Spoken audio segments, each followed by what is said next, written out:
Last topic क्या था? हाँ? Republic, okay.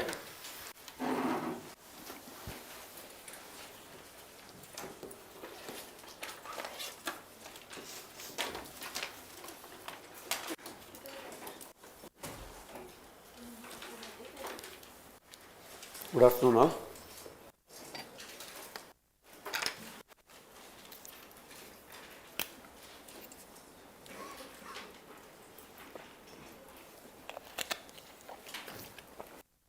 In last day topics, sovereignty, what else?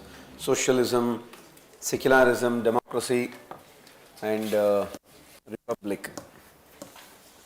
Sir, how can you define social and economic democracy? Social and economic democracy means you need to ensure kind of largely equality and all those things in the social and economic aspects. Social, like let's say political aspects means what?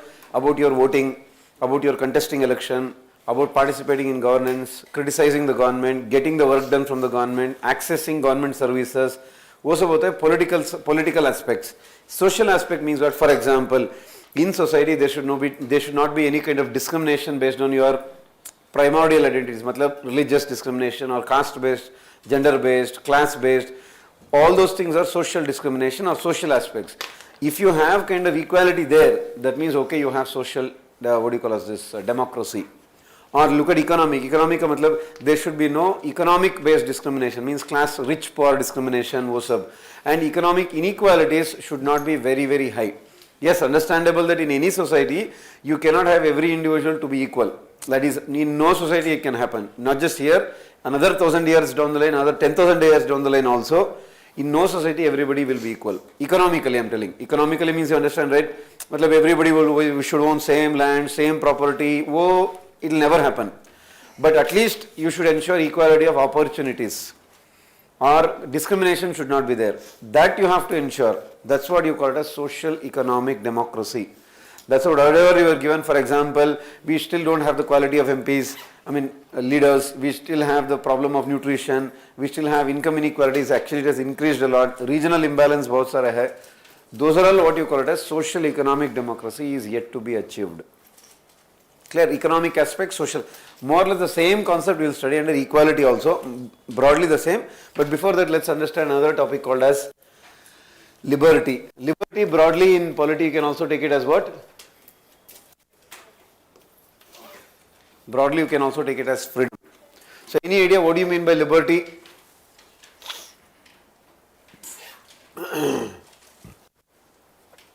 Any idea? Absence of constraints, fine. Any, correct, fine. That is one simple definition, correct. Then, for example, actually what you have to see is,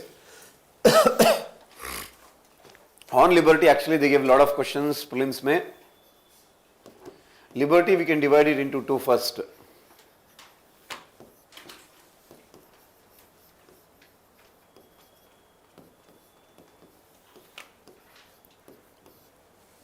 Negative liberty, freedom from.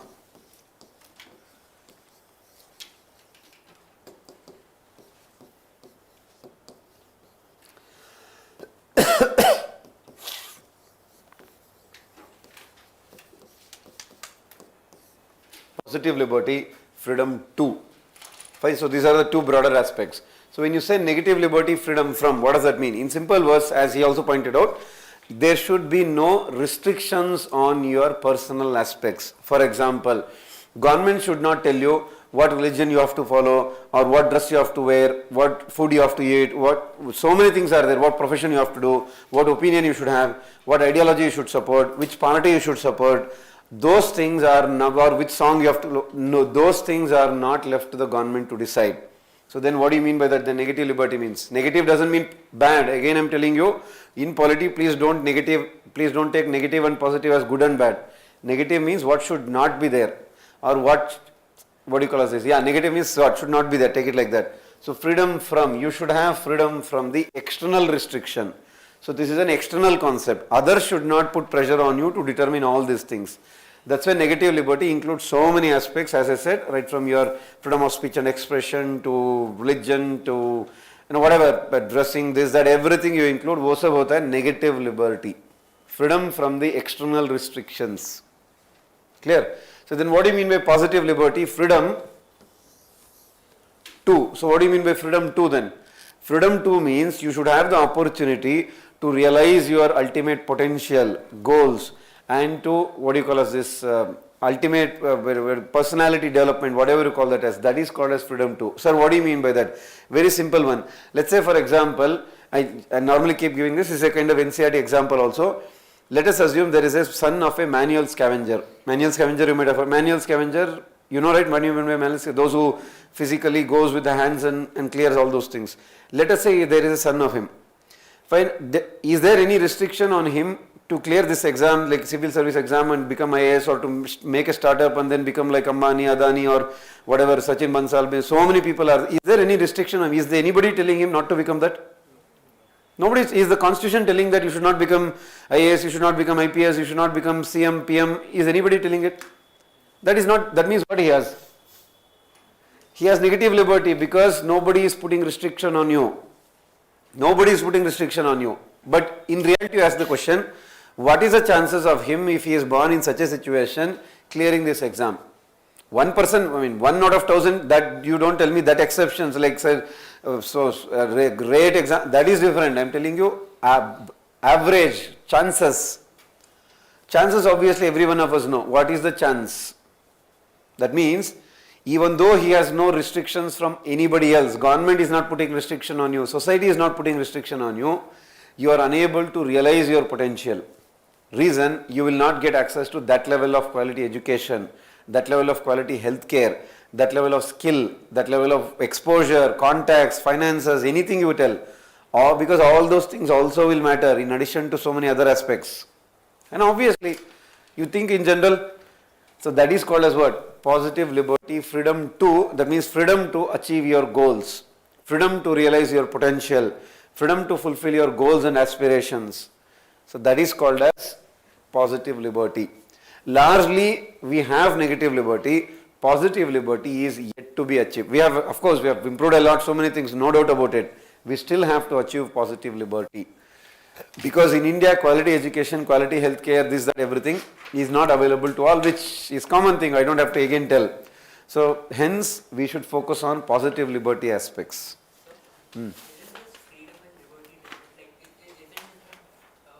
Yes, when you study, correct, when you study in optional aspects, there is differences. But in polity aspects, more or less broadly the same. Actually, liberty is more broader one.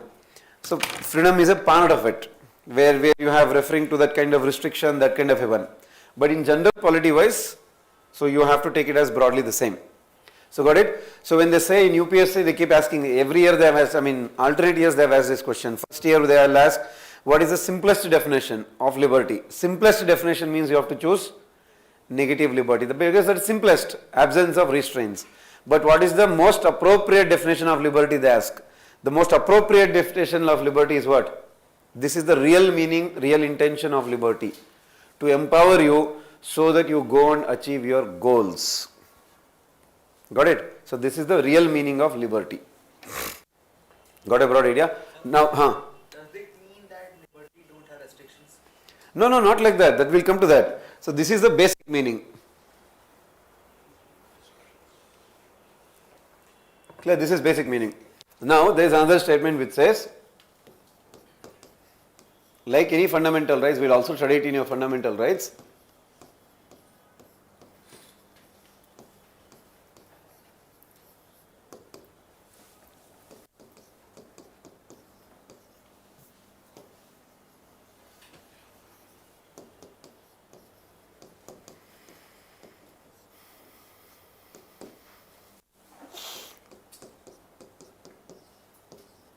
So this is the statement.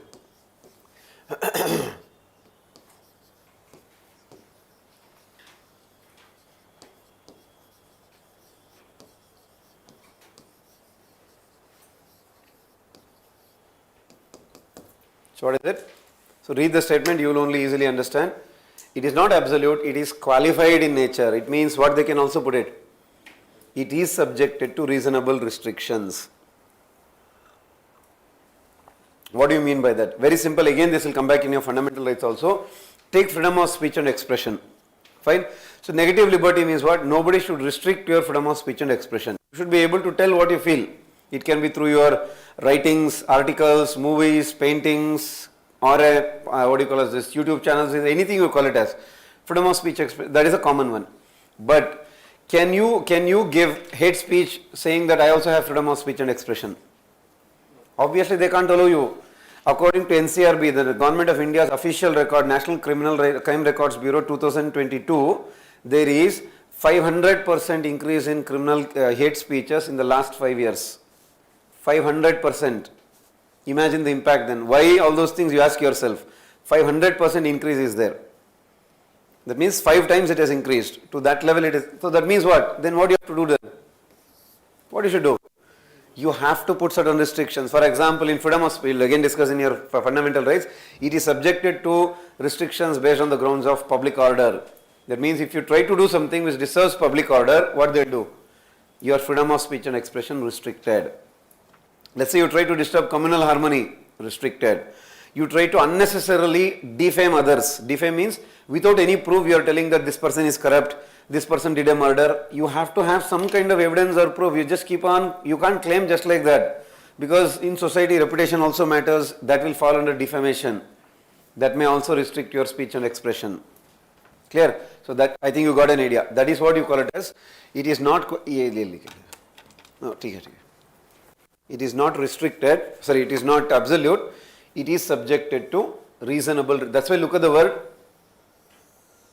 Reasonable restriction means what? Unnecessary restrictions governments cannot put on you. There should be some reason beyond it. There should be some logic. It should be done for some purpose. Sir, but who will determine what is reasonable, what is unreasonable? Sir, every government will tell this is reasonable only. That's why government will not determine it. Courts will determine what is reasonable, what is non-reasonable or unreasonable restriction. If courts feel this restriction is too much, this is violating your speech and expression, they'll take it out. They'll tell, no, your freedom is must, your fundamental rights is first. But that is, let's keep that all the discussion for your fundamental rights chapter. There you will have so much of in details. So got it, this is one basic idea. Then, another, within this itself, extended to this, there is this 2018 UPSC statement. I'll tell you, I'll write the statement, you please try to tell the what meaning.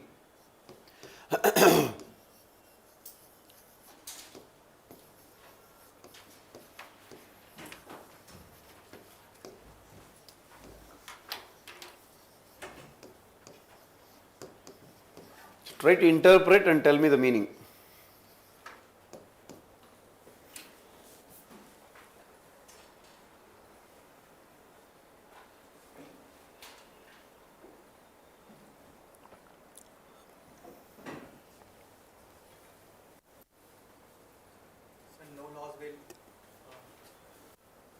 Make sure that someone else will take away liberty of others. Okay, fine. Okay, just a little explanation. Extrapolate, matlab, give kind of an example. Laws basically empower you to have liberty for doing certain kind of actions in society.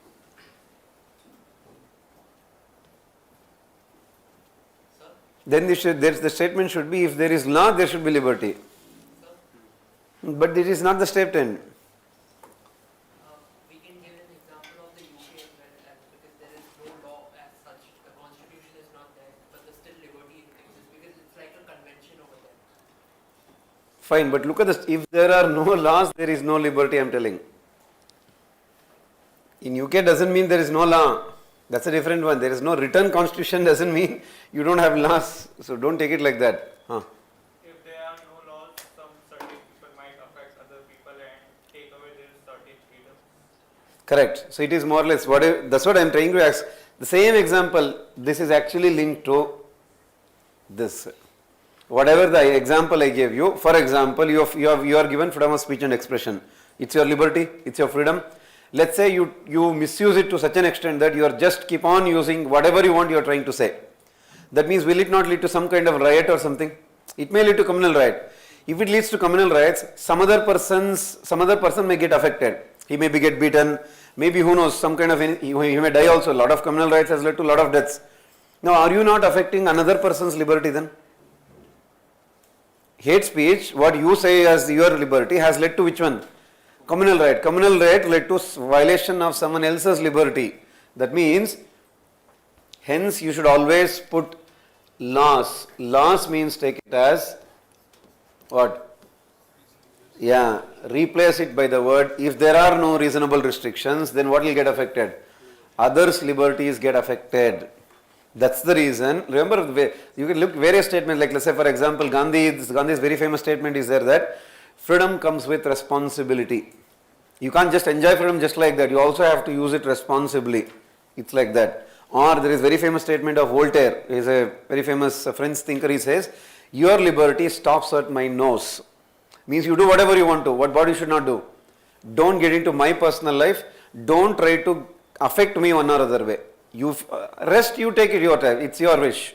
Same rule applies for me also. My liberty should not enter your house, your nose. Means your nose means you understand, right? I should not enter into your personal life. That's your wish. That's my wish. Those are all what you quote as if there are no reasonable restrictions or laws, there is no liberty. So this is a UPSC question. NCERT may just directly pick and paste. 2018 ka. Fine. There is another one. This as I tell, here there were two questions. 1, 2 question. Even here there is a question. Even here there is a UPSC question. Now there is last one left out in whatever has been explained in it, where there is UPSC has still not asked question. You never know, maybe they may ask this 10 prelims also. But we need to discuss it, which is called as what? Harm principle. It is given by a very famous scholar called as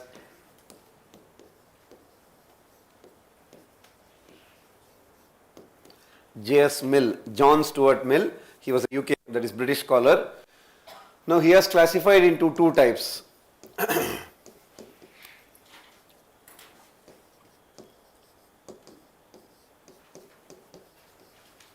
What is it? Minor harm, major harm. Look at the word itself, minor harm. Minor harm means what then? That means, this is a principle given by John Stuart Mill to decide when to put restrictions on which activity. Okay, you told that, yes sir, there should be reasonable restrictions. But how do you decide when to put the reasonable restriction? On what activities will you put? Will you leave it to government? If you leave it to government, government will restrict every criticism. Who will decide? How will you decide? On what basis? There should be some parameter, right? Okay, here you put restriction. Here it is not necessary. For that he has given a principle called as harm. So based on the harm, you can identify, can you put the restriction or not. Minor harm means, as the name itself says, it is not having an impact on others' life, liberty, security or property. It is not affecting others, which what? Life or property or security. Very simple example taking from NCERT itself, exactly same example. What they say is, let us say for example, if you are living in an apartment and your neighbors are playing huge sound, means kind of party sound, whatever you call that as. Fine, so huge sounds are coming. Now, are you getting disturbed here? Yes. Yes, you are getting disturbed. But what you have to ask yourself, is there a threat to your life or liberty or property? There is no threat. There is no threat involved. Hence, what he says is, if there is no threat involved, there is no need of punishment. There is no need of law or punishment to tackle that.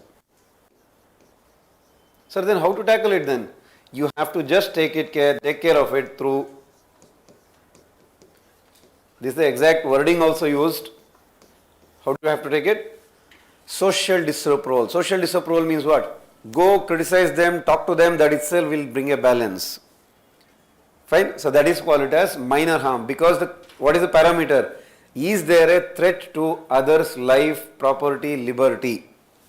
Then extend the same one. So they drank so many, whatever, alcohol, whatever you take it as, alcohol or drugs, whatever it is. Then they took a car. Now they went driving, drink and drive kind of a one. Now, is there a chances of creating major harm or not now? Of course, yes.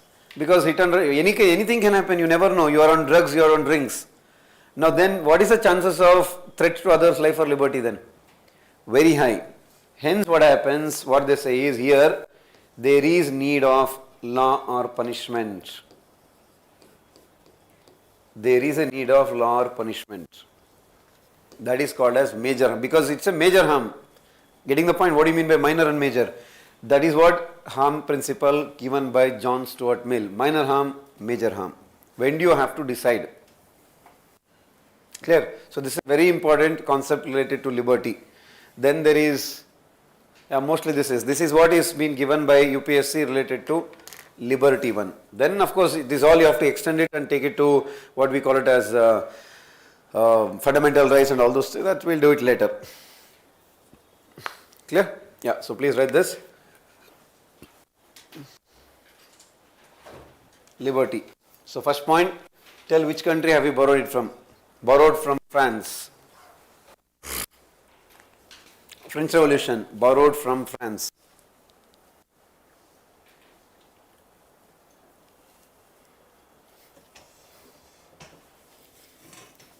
Fine. Then you put, there are two types of liberty.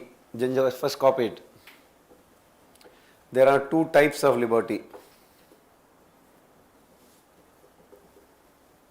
First one is negative liberty, freedom from. Negative liberty, freedom from.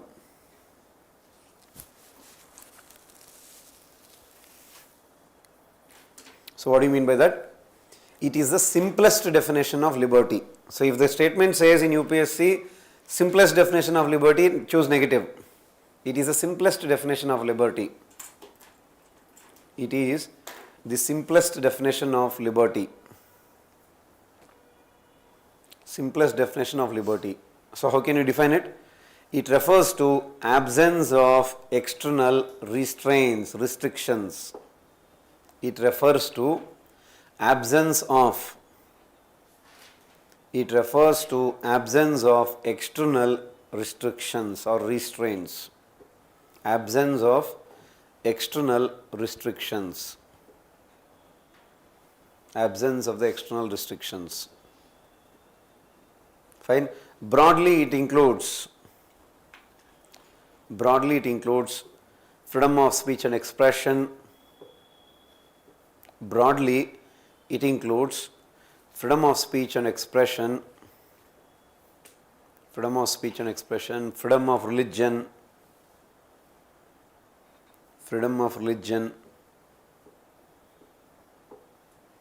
fine, freedom to participate in governance, etc. There's so many, belief, faith, worship, everything you can write. I have already mentioned in the beginning, Constitution mentions, preamble mentions 5 keywords: thought, expression, freedom of thought, expression, faith, belief, worship. So all those things, negative liberty. Then below that you write positive liberty, freedom to. Positive liberty, freedom to. Freedom to achieve something, that is. So how can you define that? It refers to the freedom to, it refers to the ability of an individual. It refers to the ability of the individual. It refers to the ability of the individual to realize one's potential, goal, dreams. Ability of an individual to realize one's potential or goals. One's potential or goals. It tries to develop the personality of an individual. Which one? Positive liberty. It tries to develop the personality of an individual. Tries to develop the personality of an individual. Personality of an individual. Clear? What does it depend on then? It depends on, that means positive liberty depends on. It depends on access to opportunities or equality of opportunities. It depends on access to opportunities, quality education, access to opportunities, quality education, healthcare, etc. Access to opportunities, quality education, healthcare, etc. Clear? So that is what you call it as positive liberty. And what is this? As we have already told, UPSC when it gives appropriate, this is the most appropriate, in bracket just to clarify that in margin, this is the most appropriate definition or intention of liberty. This is the most appropriate definition or purpose, intention of liberty. This is the most appropriate definition or purpose, intention of liberty.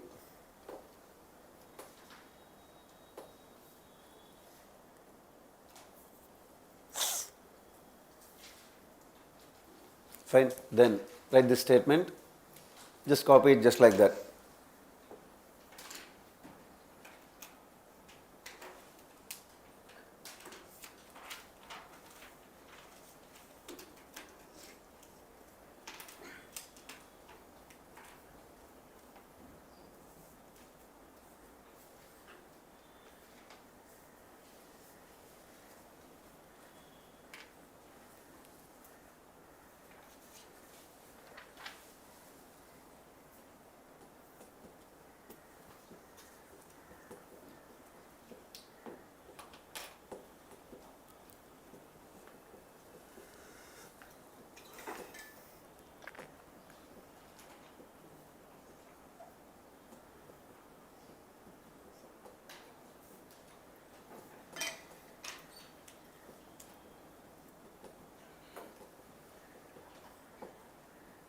Fine.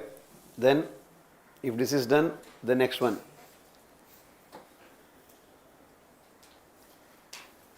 Replace the word lost by reasonable restriction. And then we'll write an example. First copy this statement.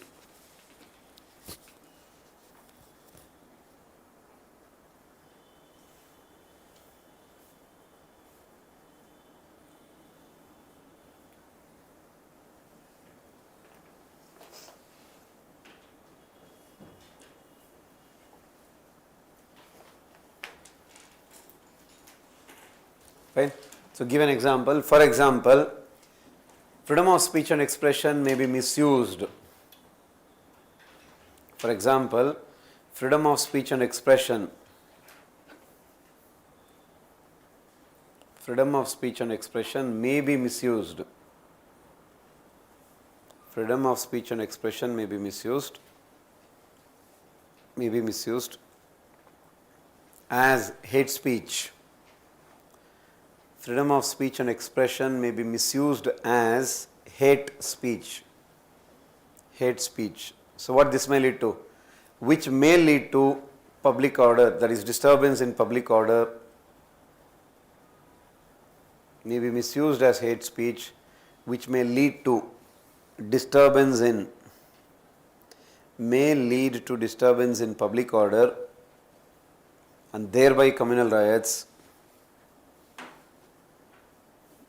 and thereby communal riots. Then what it might lead to finally?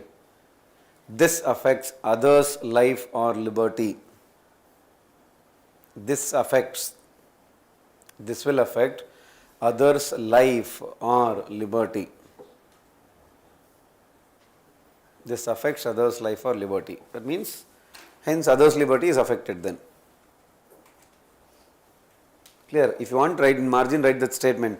As said by Gandhi, freedom comes with responsibility.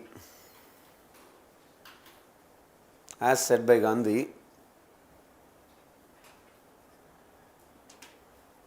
freedom comes with responsibility. Freedom comes with responsibility. Fine. Then you put this heading and copy it. First you write harm principle, John Stuart Mill.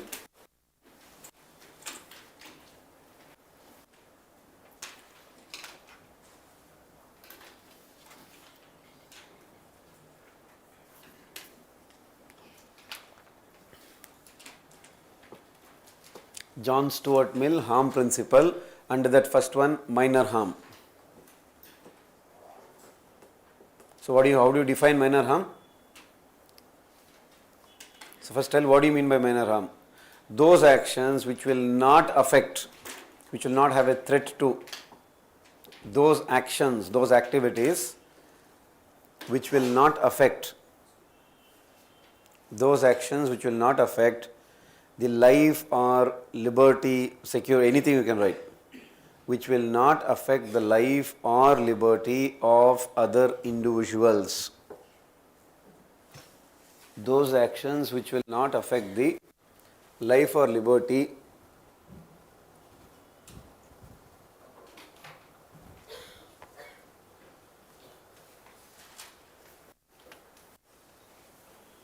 which will not affect the life or liberty of others. Fine, then how to do it? Like this. There is no need of a law or punishment for this. What is enough? Social disapproval is enough.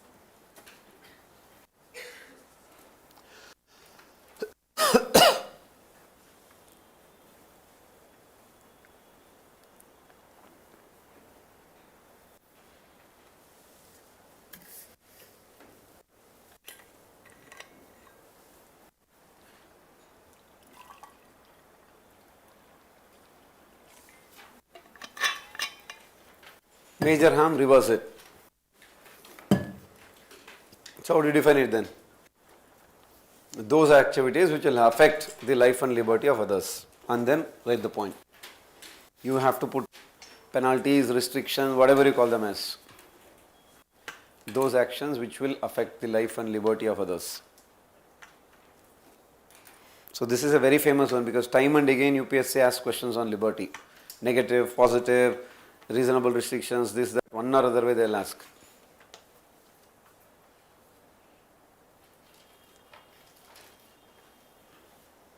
No doubt.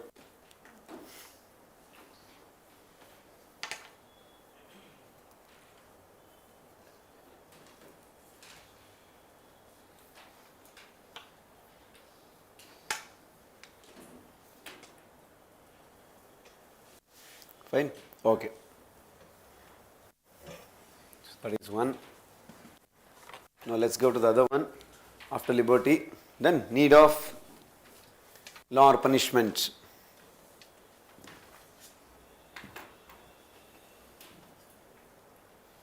Now next one, put the heading equality.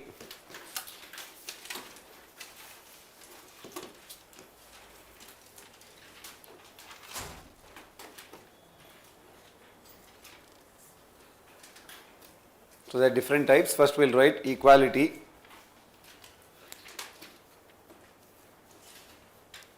Under that first one, it can be divided into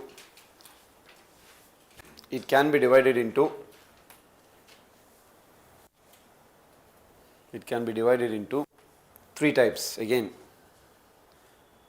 First one is, you can call it as civic or social equality. Largely it means the same.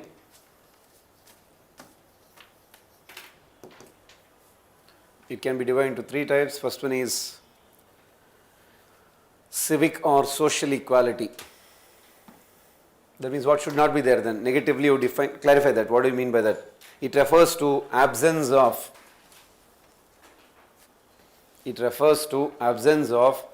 discrimination. It refers to the absence of discrimination based on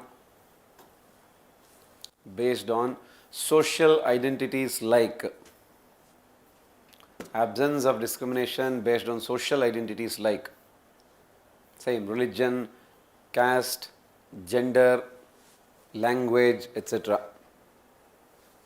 Absence of discrimination based on social identities like religion, caste, gender, etc.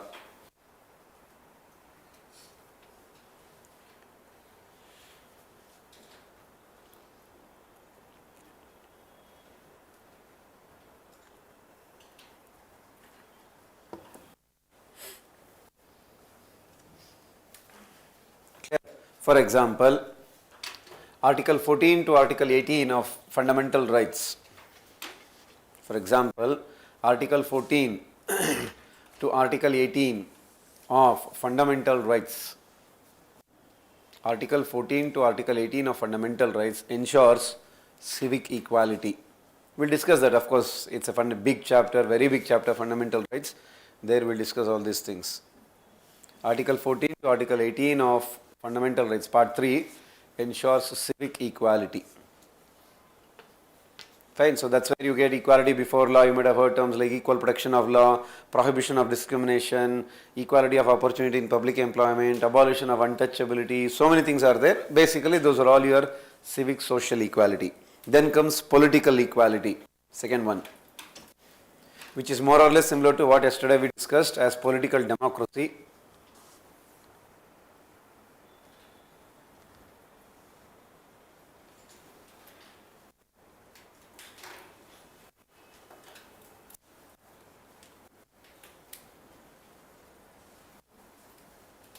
Political equality. So what do you mean by that? It includes provisions like, so what did we discuss under your, what do you call as this, political democracy yesterday? What all did I tell? Correct. So before that, universal adult right to vote, those things. It includes political aspects like right to vote, or you can mention it as universal adult franchise. It includes provisions like universal adult franchise, right to contest elections, universal adult franchise, right to contest election, right to take part in government activities, means to get access to whatever, education, healthcare, any kind of other services, all those things.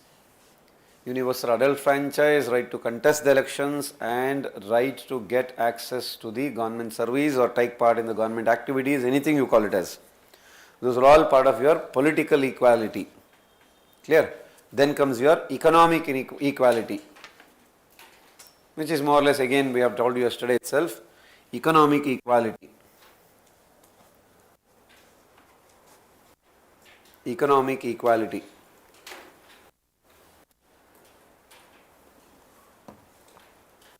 So what does that mean? It refers to absence of discrimination based on economic criteria or economic grounds like. It refers to the absence of discrimination based on economic grounds. Absence of discrimination based on economic grounds like class, status. Based on class, status.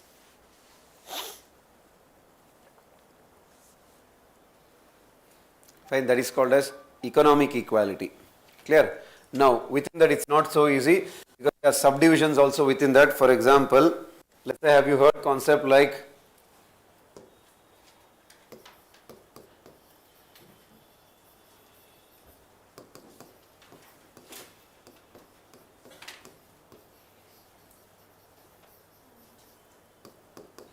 equality of opportunities,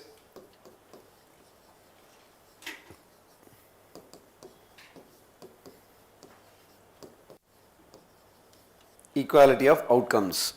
Fine. Any idea what do you mean by equality? I think I gave you a brief also maybe, or I'm not sure. What do you mean by equality of opportunity then?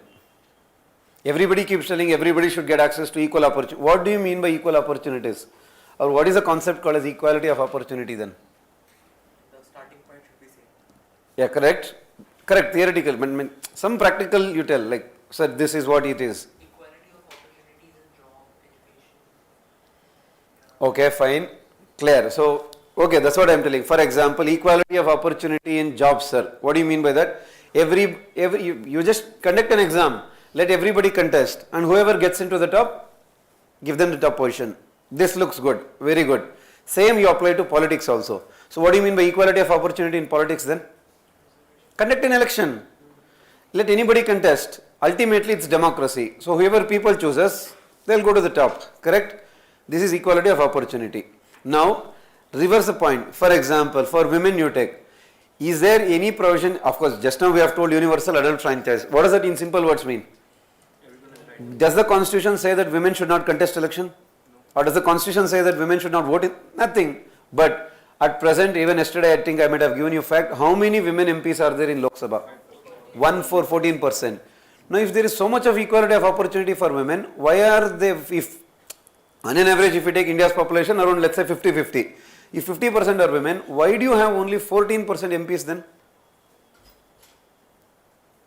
Getting the point? If you have 50% population of women in general, as a overall, if you take it, it can be 49. In recent NFHS says actually if you take whole, because women live longer life, according to biologically they have a strength of living longer lives, actually it is 51 or 52% according to NFHS, National Family Health Survey. Fair enough, you live that, all those things. Let's say take it as 50-50, why do you have only 14% then? Social acceptance and the resources to fight elections. Okay, fine. So he's telling us social acceptance, maybe the patriarchy angle, or normally Indian traditional society may not accept women as their leaders, or because elections is so competitive, you have to come organize so many things, money, people, this, that, everything. It's not so easy for women to come and participate to such an extent. Maybe women don't have access to that level of resources, properties, whatever, so many things are there, correct. Then how are you ensure, how do you say that there is equality of opportunity then? Getting? So that's where comes a concept called as equality of outcomes. So in simple words, when you say equality of opportunity, your focus is on where? Means, path, creating a level playing field for all. It is very easy to tell. For example, we can tell easily, why do you have to give reservation? Give everybody equal education. Let everybody get the quality. How do you give good or quality education? If that was so easy, there need not be all these problems. How can you give quality education? First of all, defining quality education is subjective. Two, how do you give quality education for all? Let's say, for example, there's a huge business. He will sell the which is very famous school in Delhi. Is it still Delhi public school only? Okay, let's say Delhi. Will everybody go to Delhi public school? I mean, you think logically. Can every parent send their children to Delhi public school? Yes sir, you can tell, practically you tell, theoretically that's a different issue. So if that is the case, then how do you ensure quality education, healthcare for all then? It is impossible in practice, and society, you are assuming that society is inherently equal. Society in general is not inherently equal, depending on which family are you born in, which area are you born in, which gender are you born in, which caste are you born in, so many plus and minus you get, what positives and challenges, whatever you call that as. Hence, normally democratic societies focus on what? Equality of outcome. Outcome means what? Here the focus is on result, not on the means. Now let's say, here we gave the example of women. Now let's take the same one, you take 73rd Amendment, 74th Amendment. In simple words, panchayats and municipalities, what they have done?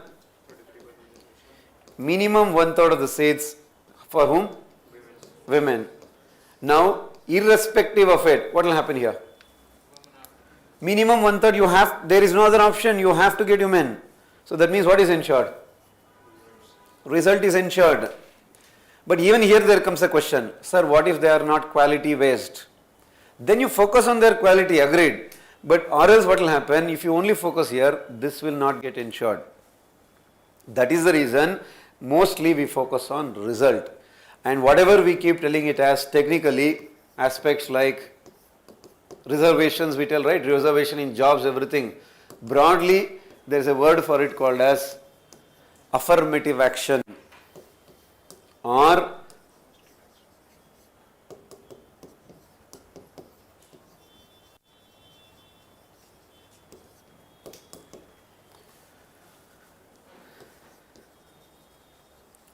they also call it as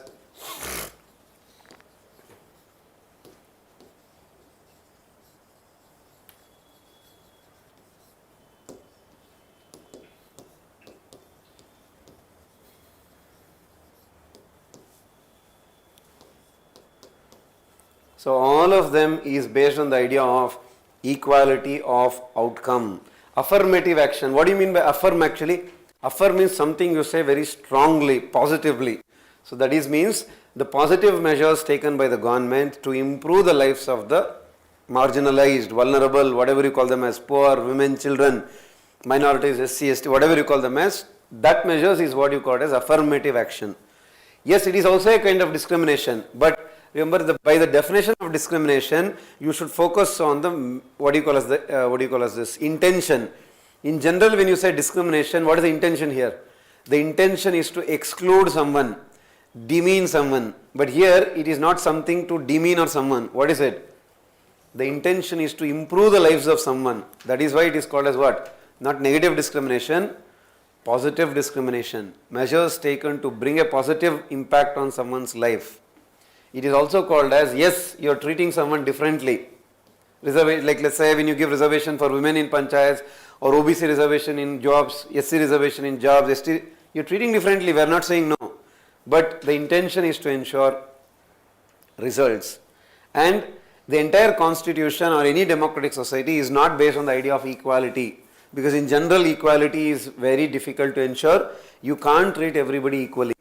Because society itself is inherently unequal. Then what is the idea? Equity. Equity means you should treat the individual based on their needs, based on their weakness, based on their challenge.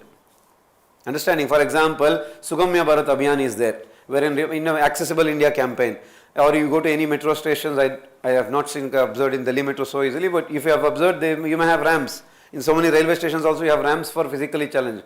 Will you call it as discrimination? Obviously it's not, because what are you trying to ensure them? Equity, because we know there is a challenge for them. Hence, you have to give. Getting an idea?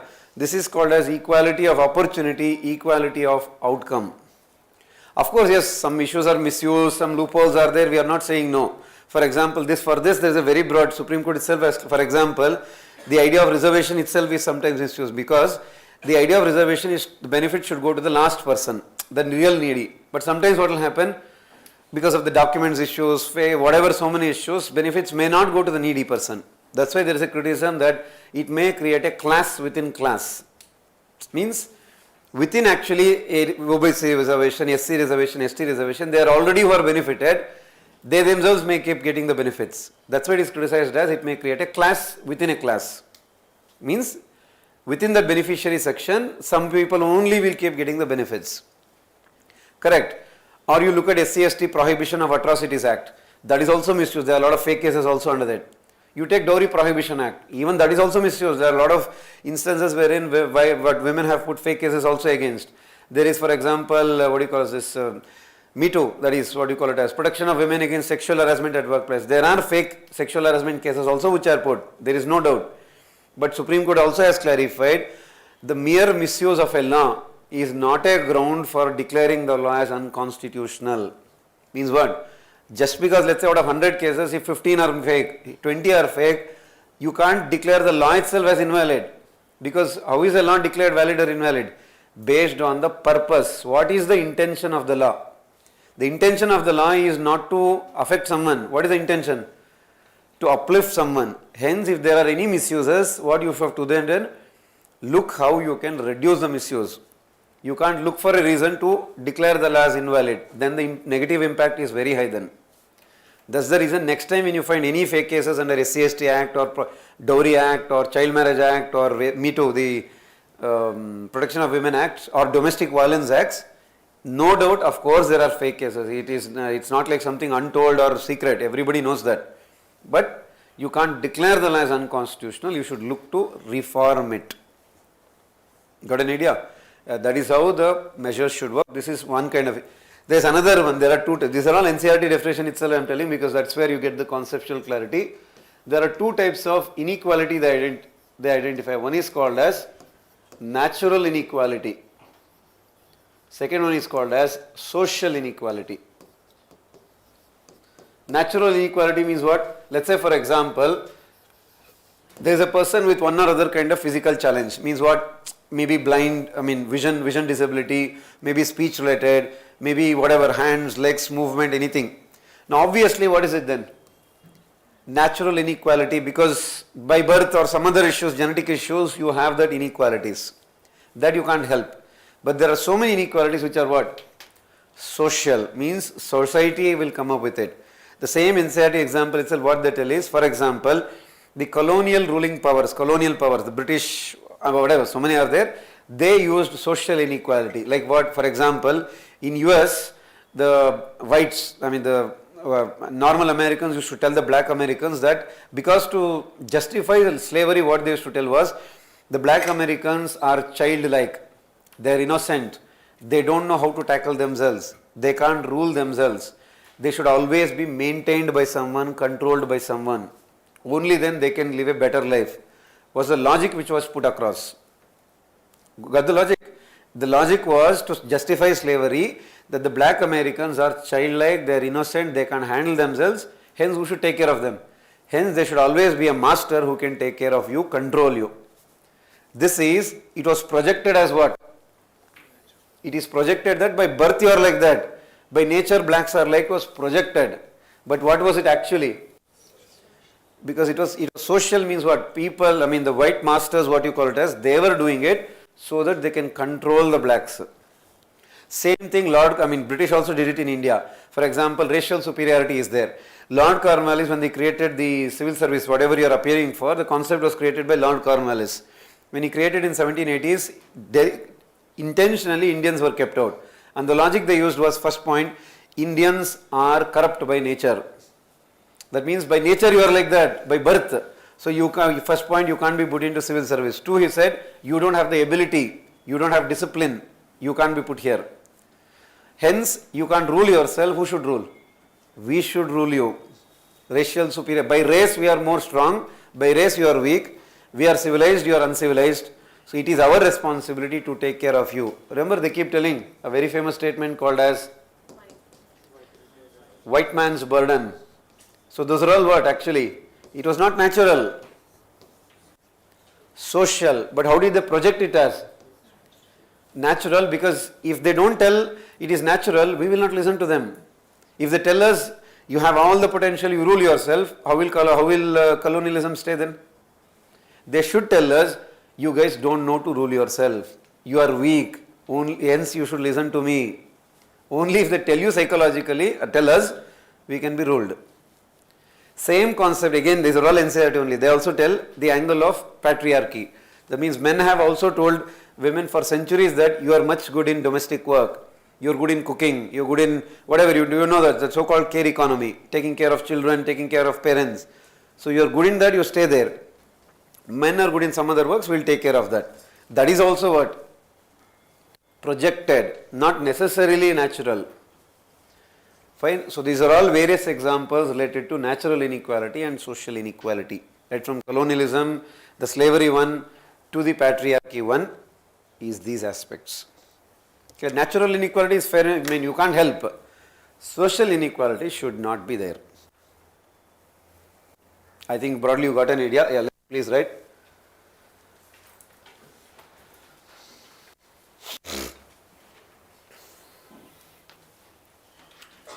Did we write equality of opportunities? I think social was हमने लिख लिया. हाँ.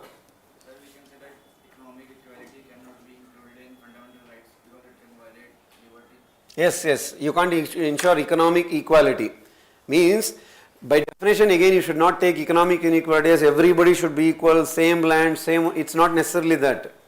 It means there should not be inequality based on your, like let's say you're rich, someone is poor.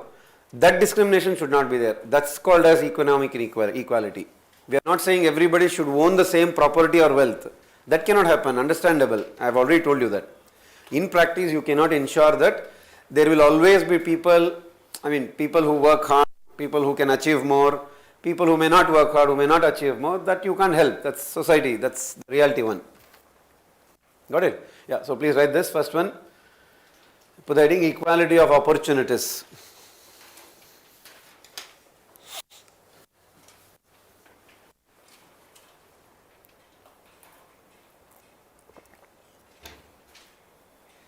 Equality of opportunity. What do you mean by that?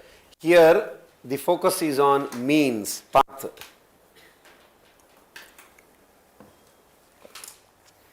Here the focus is on means or path.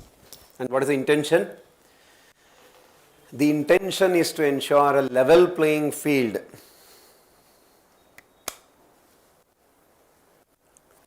The intention is to ensure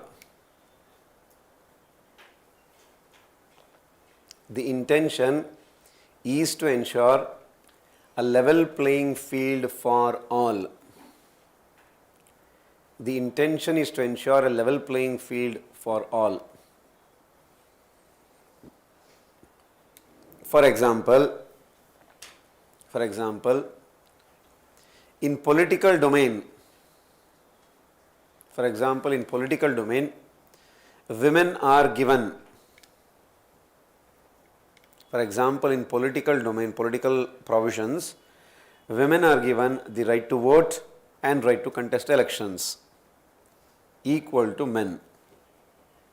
Women are given in political domain, political provision, women are given the right to vote and right to contest elections like that is equal to men.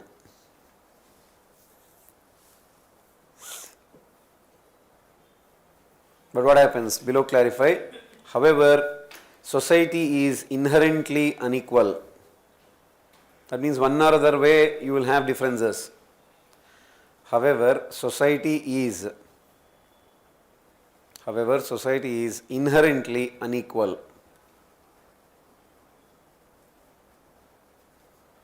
Society is inherently unequal. Hence, it is not easy for women.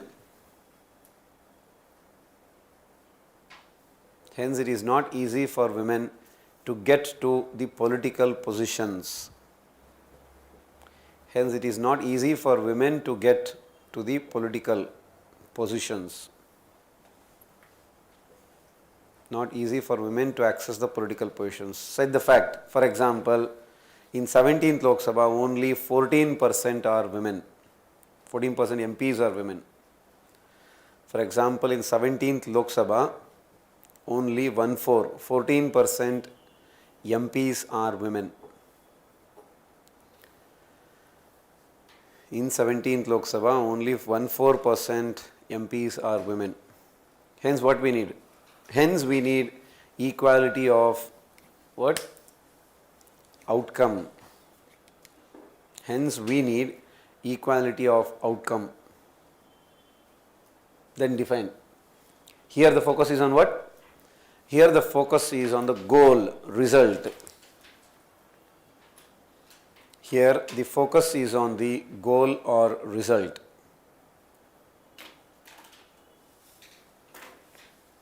Here the focus is on the goal or result. Fine, and give the example. For example, 73rd Amendment provides, of course 74th also, but any one you can write or two also. For example, 73rd Amendment provides minimum 1/3 reservation for women. 73rd Amendment provides minimum 1/3 reservation for women. Minimum 1/3 reservation for women. So obviously what this ensures? This had led to their political empowerment.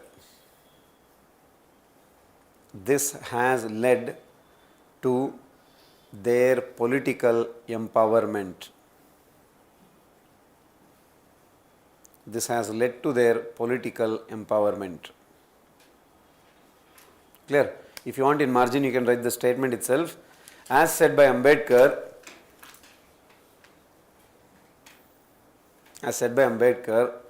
political empowerment is, as said by Ambedkar, political empowerment is the first step towards, political empowerment is the first step towards true empowerment. Political empowerment is the first step towards,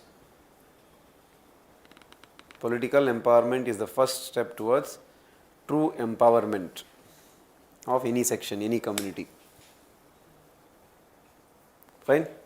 How do you ensure equality of outcome then? Write this.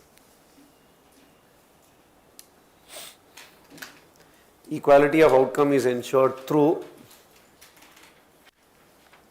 it's all more or less trying to achieve the same.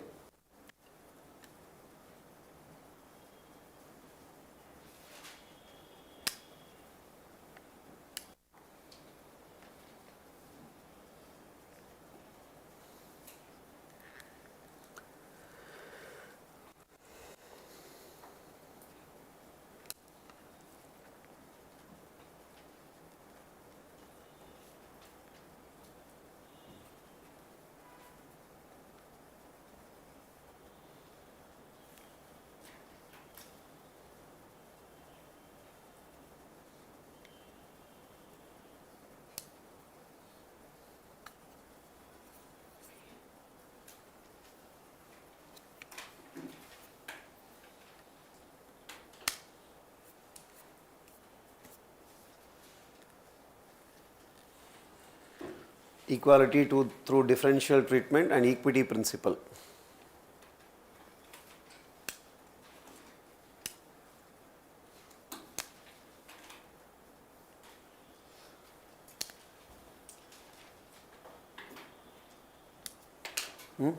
Then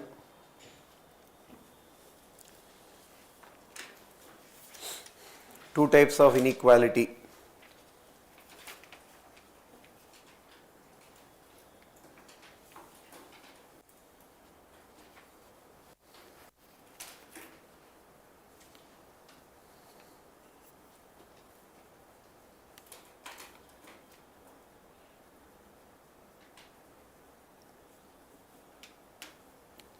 Two types of inequality. First one is natural inequality. So as the name itself says, what is it? Those inequalities which are inherent by birth or derived from nature. Those inequalities which are inherent by birth or derived from nature, derived by nature. Inherent by birth or derived from nature. Fine. The best one is that, for example, challenges faced by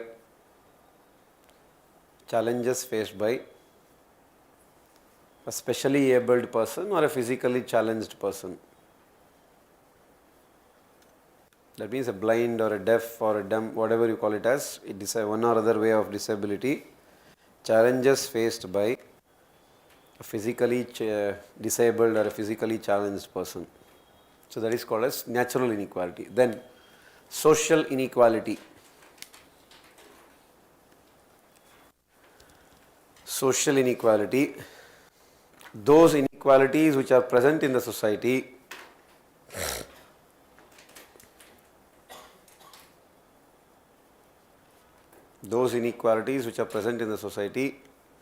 based on some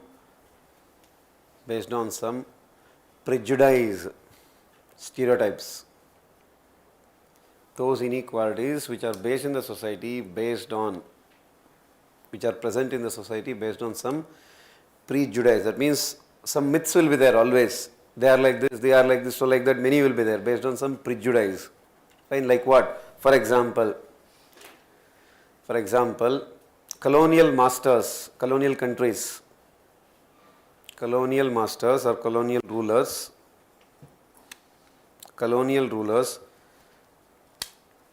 had racial superiority. Colonial rulers had racial superiority, and wherever they went, what did they project? They had projected that the locals, the natives, they had colonial superiority or racial superiority, and they had projected that the locals do not have the ability to rule themselves.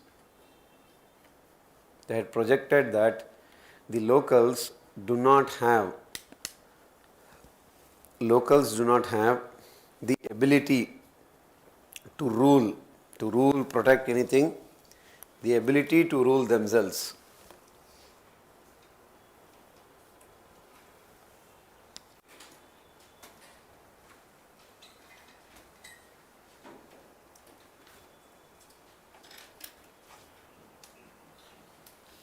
Fine, ability to rule them. Obviously, why was this done? This was a strategy to control the people, psychologically control the people. This was a strategy to psychologically control people. Strategy to control the people. And what is this? This was a social inequality projected as what? Natural inequality. They told that it is natural, but actually it was social. This was social inequality projected as natural inequality. I think that's more than enough for equality. I'm just combining NCERT topics, everything, so that you get a broader idea.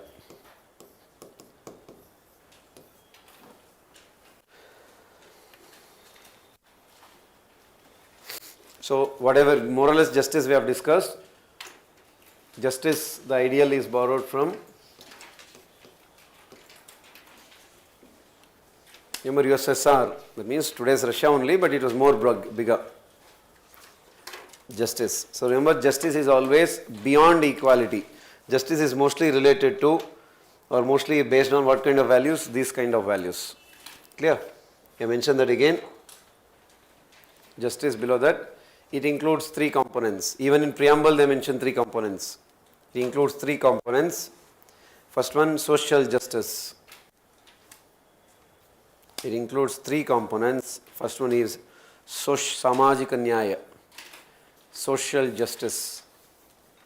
Fine. Of course, it includes social equality plus something beyond that.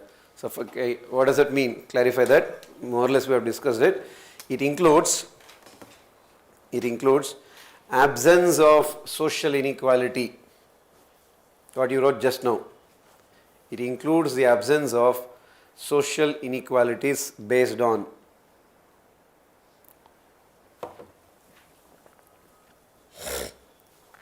absence of social inequality based on same religion, race, caste, etc.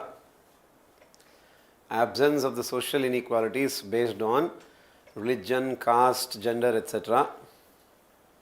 But a step beyond also. Clarify what does that mean. Based on religion, caste, race, etc. In addition, the affirmative action measures. In addition, the affirmative action measures taken to improve the lives of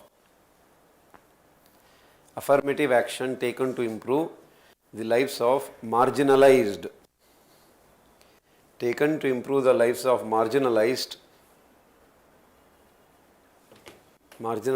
vulnerable sections. Improve the lives of the marginalized and vulnerable sections. So it's always the same. Let them use the word marginalized, vulnerable, disadvantaged, all those things like same. Poor, women, children, etc. OBC, SC, ST, whatever you call it as, they are all what you call it as the marginalized. So social justice means one step beyond, not just ensuring social equality, uplift the poor. Okay, that is social justice. Then economic justice. Same, equality plus something beyond that. Economic justice. So first tell economic inequality angle. It includes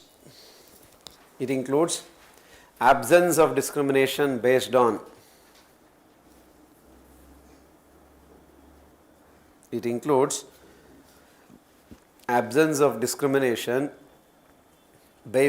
economic factors. We have already mentioned all these things.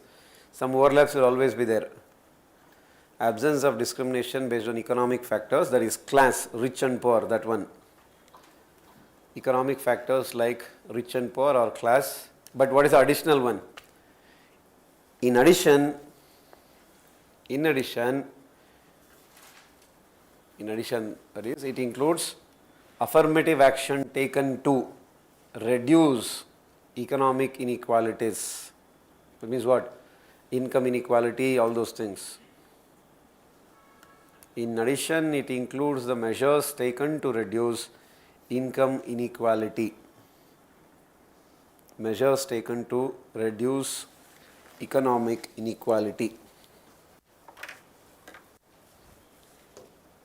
Measures taken to reduce economic inequality or income inequality. Fine. Clarify again. Combination of social and economic justice is called combination of social and economic justice. Combination of social and economic justice is called redistributive justice. Combination of social and economic justice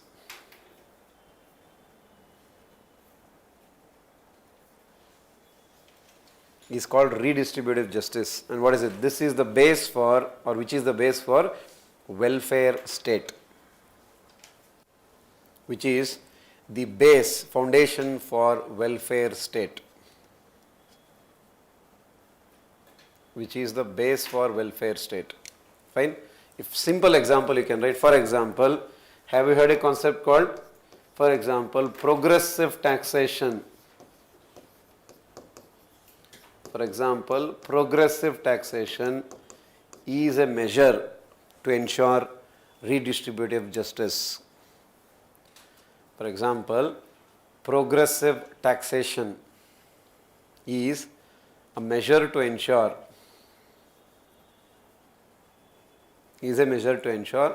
redistributive justice. Fine. You know the basic point of progressive justice, progressive taxation, right? They would have told you in economy. Means what? Income. Correct, that's it. That means it is actually a simple Robin Hood phenomena only. So what does Robin Hood stories do?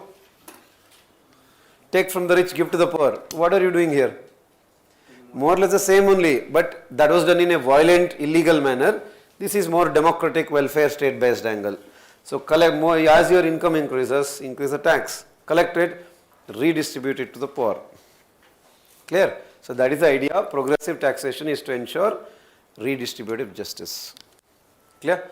Then political justice is whatever you have already mentioned, like the women reservation, all those things is actually political justice.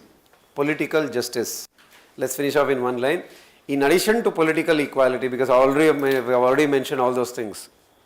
Political justice. That's why we keep telling justice is a more broader concept compared to which one? Equality. Fine. In addition to political equality, it includes affirmative measures to politically empower weaker section. In addition to political equality,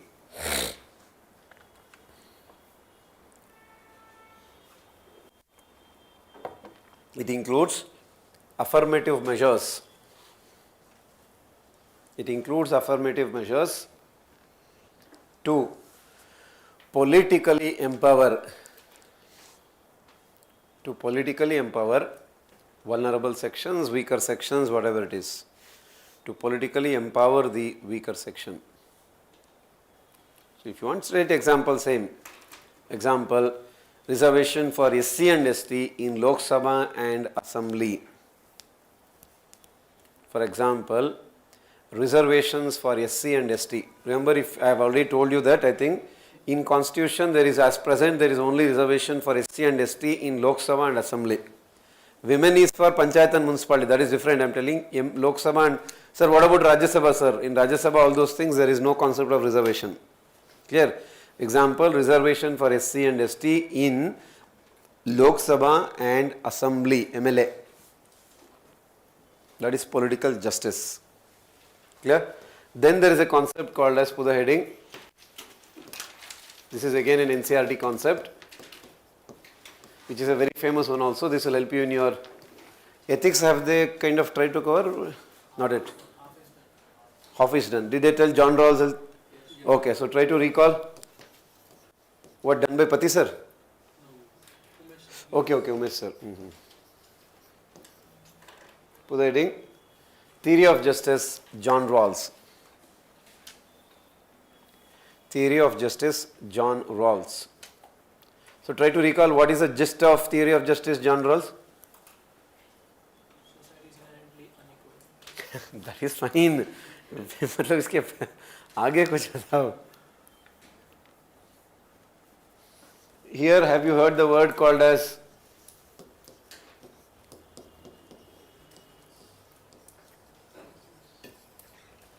veil of ignorance? Okay, fine. That means you are unable to recall, don't worry.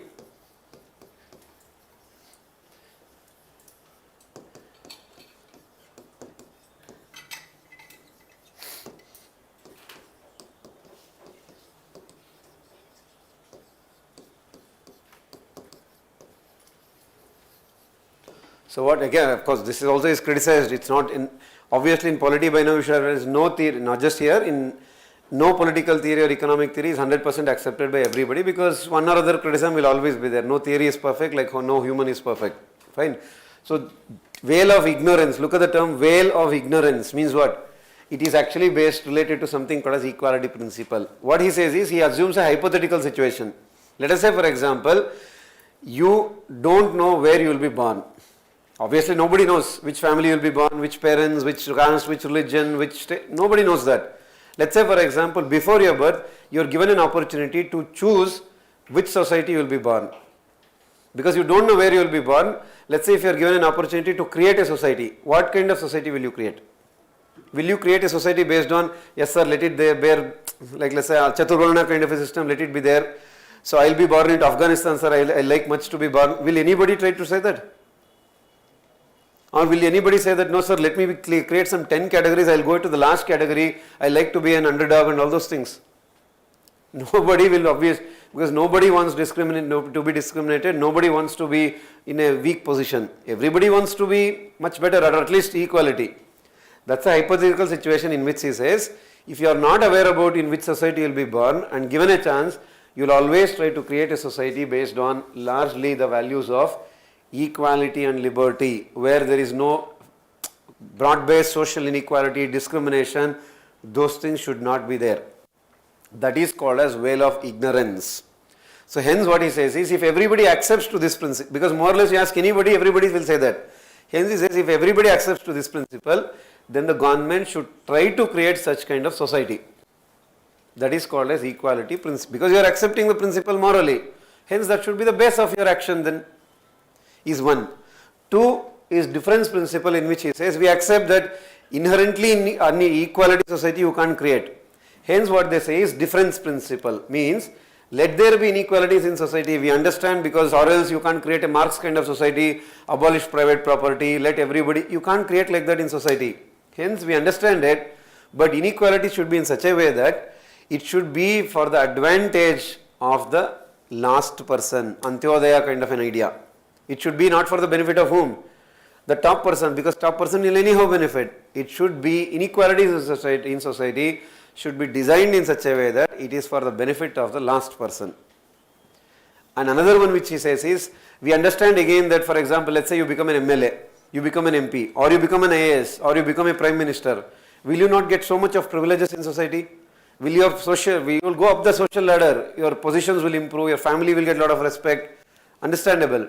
Hence what he says is, let the inequalities be existing, but it should be associated with those positions which are open to all. Open to all means what? I should also have an opportunity to become the PM or President, or an MP or MLA, or an IAS or an election commissioner, whatever you call it as. So then what will happen? Fair enough, I also have an opportunity to get into that. Then if it is unequal, then fine, that means they work better, they were hard, whatever it is, so they succeeded. That is called as two other principles.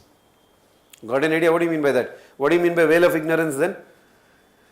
Veil of ignorance is a hypothetical situation. Hypothetical means imaginary situation in which if an individual is not aware about the society in which they are born, given a chance, what society will you create? Largely equal society, because you don't know where you will be born. To under difference principle, what they say is, practically we understand there will be certain inequalities, but inequality should be in such a way that it is for the benefit of whom? One or other way, the last person should always try to get some benefit out of it. And two, it should be associated with those positions which are what? Open to all. Open to all means you understand, right? I should also become able to become PMs or presidents or IAS or IPS or whatever you call it as MLAs, MPs or Ambanis, Adanis, whatever. That positions it should be linked to. If you close it, that means what you are ensuring? If you close it, close society they call it as, if you say that only so and so can become king, only so and so can become MPs or MLAs, that means what are you doing then? You are restricting the privileges to only few. That society nobody wants, because you don't know if you will be born in that category or not. Getting the idea? So that is called as if you accept this principle, what it says, this should be the base for welfare state. This is the basic idea. Of course, in depth also is there, but if you broadly understand this, that is called as theory of justice, John Rawls. It's the base for welfare state across the world. And Amartya Sen is obviously the disciple, student of John Rawls. Both have got Nobel Prizes for this. It's a very in-depth one. We are just broadly understanding the idea. So write it. If you still have doubt, again please ask. Theory of justice, John Rawls. Fine. Under that, first you put equality principle. Theory of justice, John Rawls. Under that equality principle, it is based on the idea of veil of ignorance. Theory of justice, John Rawls. Under that equality principle, for that you clarify. So what is it based on? The idea of veil of ignorance.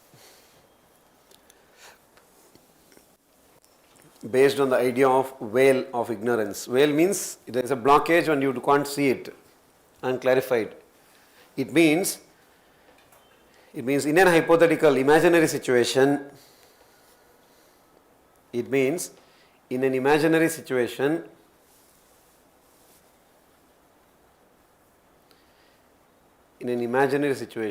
one is not aware, if an individual is not aware about the society they will be born into, or about where they will be born into, if an individual is not aware about the situation, society they will be born into, so what does they do then? Everybody tries to create a society. Everybody tries to create a society based on equality and liberty. Egalitarian society. Kind of egalitarian, correct. Tries to create a society based on the values of equality and liberty. Largely based on equality and liberty. Clear? That is veil of ignorance. Then difference principle or differential principle.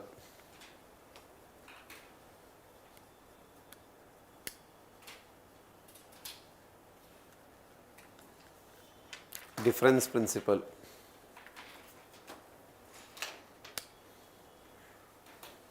Under that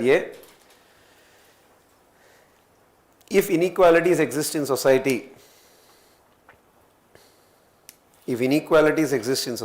that is differences,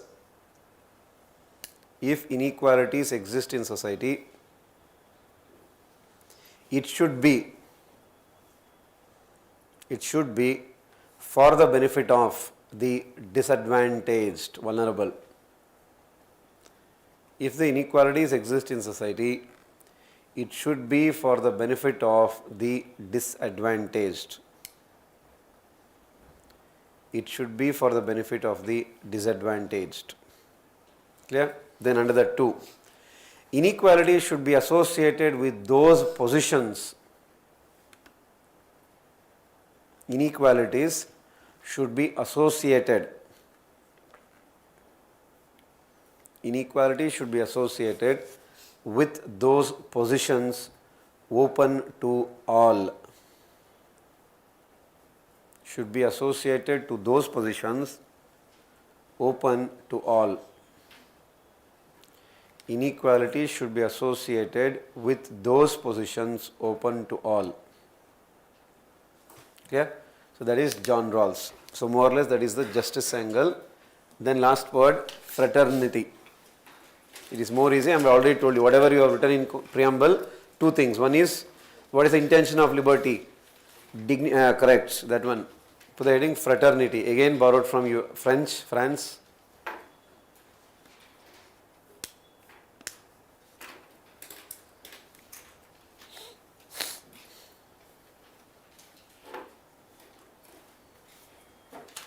Fine.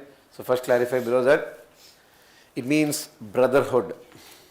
That means we should feel that we are one, we are Indians. That kind of an idea is called as fraternity. It means brotherhood. So what is it tries to ensure? It tries to ensure dignity of individual. It tries to ensure dignity of individual.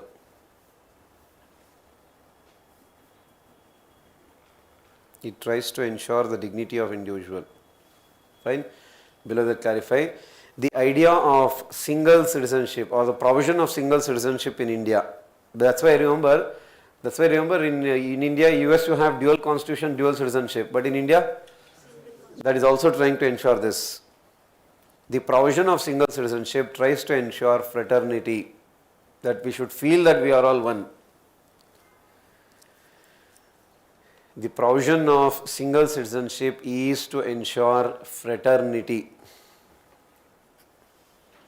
And if you ensure fraternity, what will happen? If fraternity is achieved, then unity and integrity is achieved. If fraternity is ensured,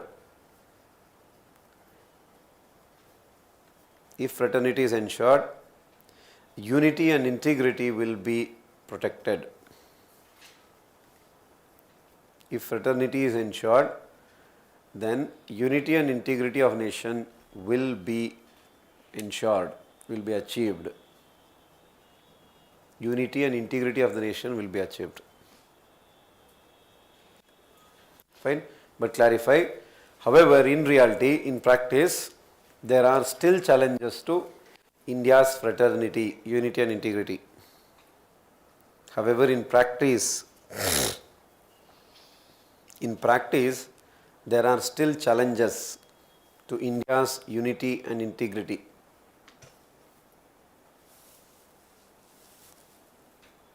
Like what? Like communal riots. That itself shows that the oneness, the brotherhood angle still has to come up. Like communal riots, regionalism, linguism. Don't confuse regional and linguism as love just for your region. You can obviously love your state, love your language. That's absolutely fine. It's allowed. But what do you mean by regionalism or linguism?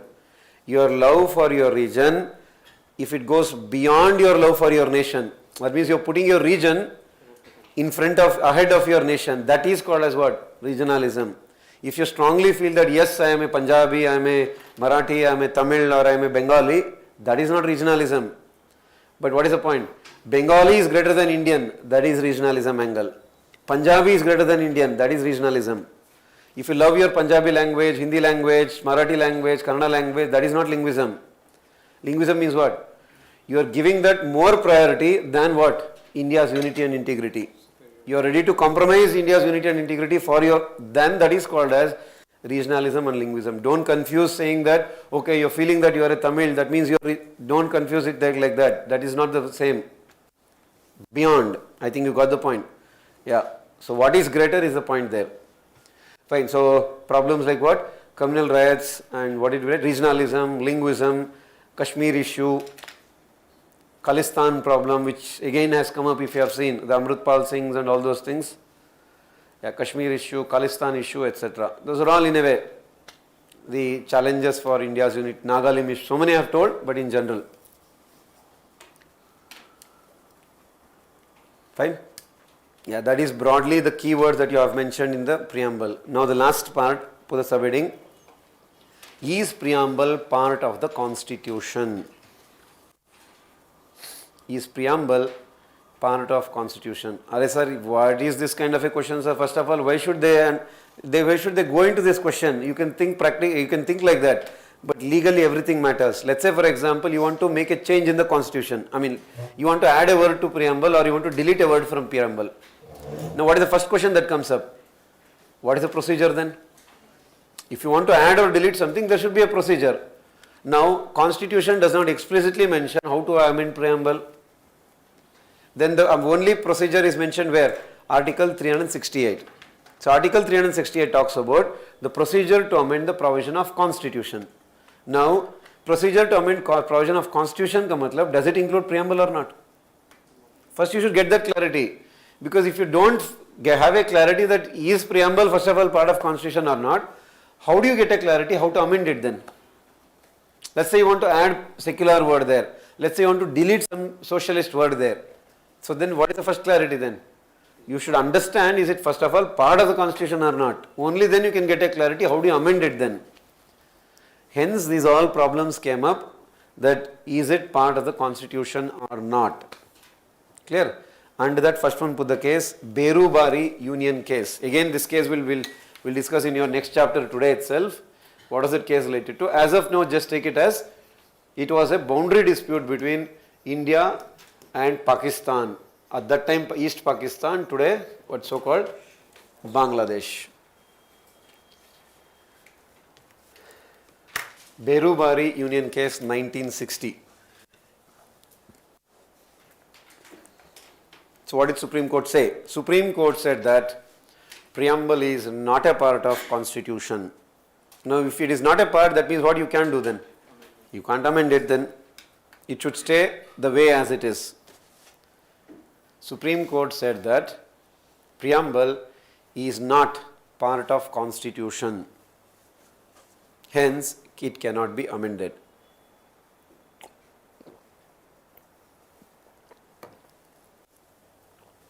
Hence it cannot be amended.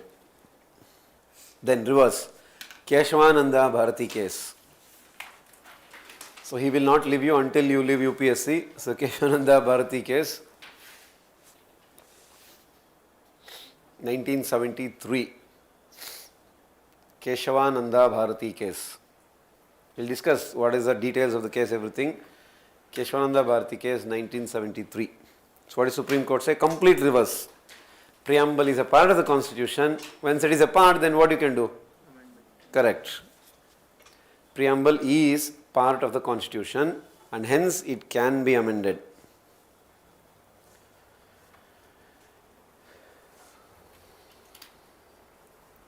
Preamble is a part of the constitution, hence it can be amended.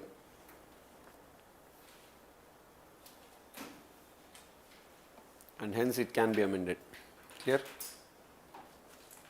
Fine. The next one below that, LIC India case. LIC India case. Again the same was said. Keshavananda Bharati judgment was upheld. Keshavananda Bharati case. Keshavananda Bharati case was upheld. That means same judgment was upheld again. Keshavananda Bharati judgment was upheld and preamble was declared as integral part of the constitution. Keshavananda Bharati judgment was upheld and preamble was declared as integral part of the constitution. Preamble was declared as integral part of the constitution. Integral part of the constitution.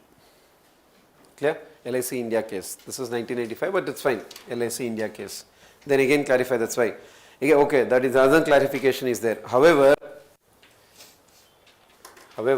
in KB case, Keshavananda Bharati case, it is said that, however, in Keshavananda Bharati case, just write KB case.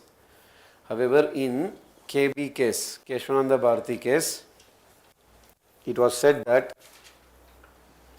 however, in Keshavananda Bharati case, it was said that no amendment should violate. That means you can make changes in preamble, but what you should not violate. That you know by now. What is the keyword? Yes. No amendment should violate basic structure of the constitution. However, it was said that no amendment should violate basic structure of the constitution.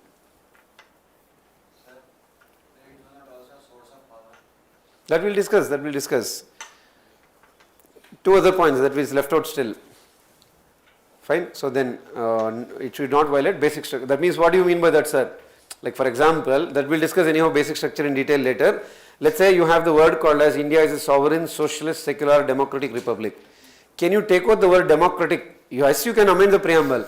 Does it mean that I can remove the word democracy there? If you remove the word democracy, what is the use of telling all these things then? Let's say you remove the word sovereign itself from there. What is the use then? Because it is already declared as part of basic structure, you can't touch the word like sovereign, secular, democratic, republic, equality, liberty, justice, you can't touch. That's fixed. Maybe another word if you want to add it, you can add. That's a different issue. But in general, those keywords cannot be touched. Got an idea? Yeah. Again, below you clarify that we know preamble has only been amended once. Preamble has only been amended once. Preamble has only been amended once. By which one? By 42nd CA 1976. It has only been amended once by 42nd CA 1976. And what is that? Yeah, it added socialist, secular and integrity. Because it was only unity, they also added the word and integrity. It added the words socialist, secular and integrity.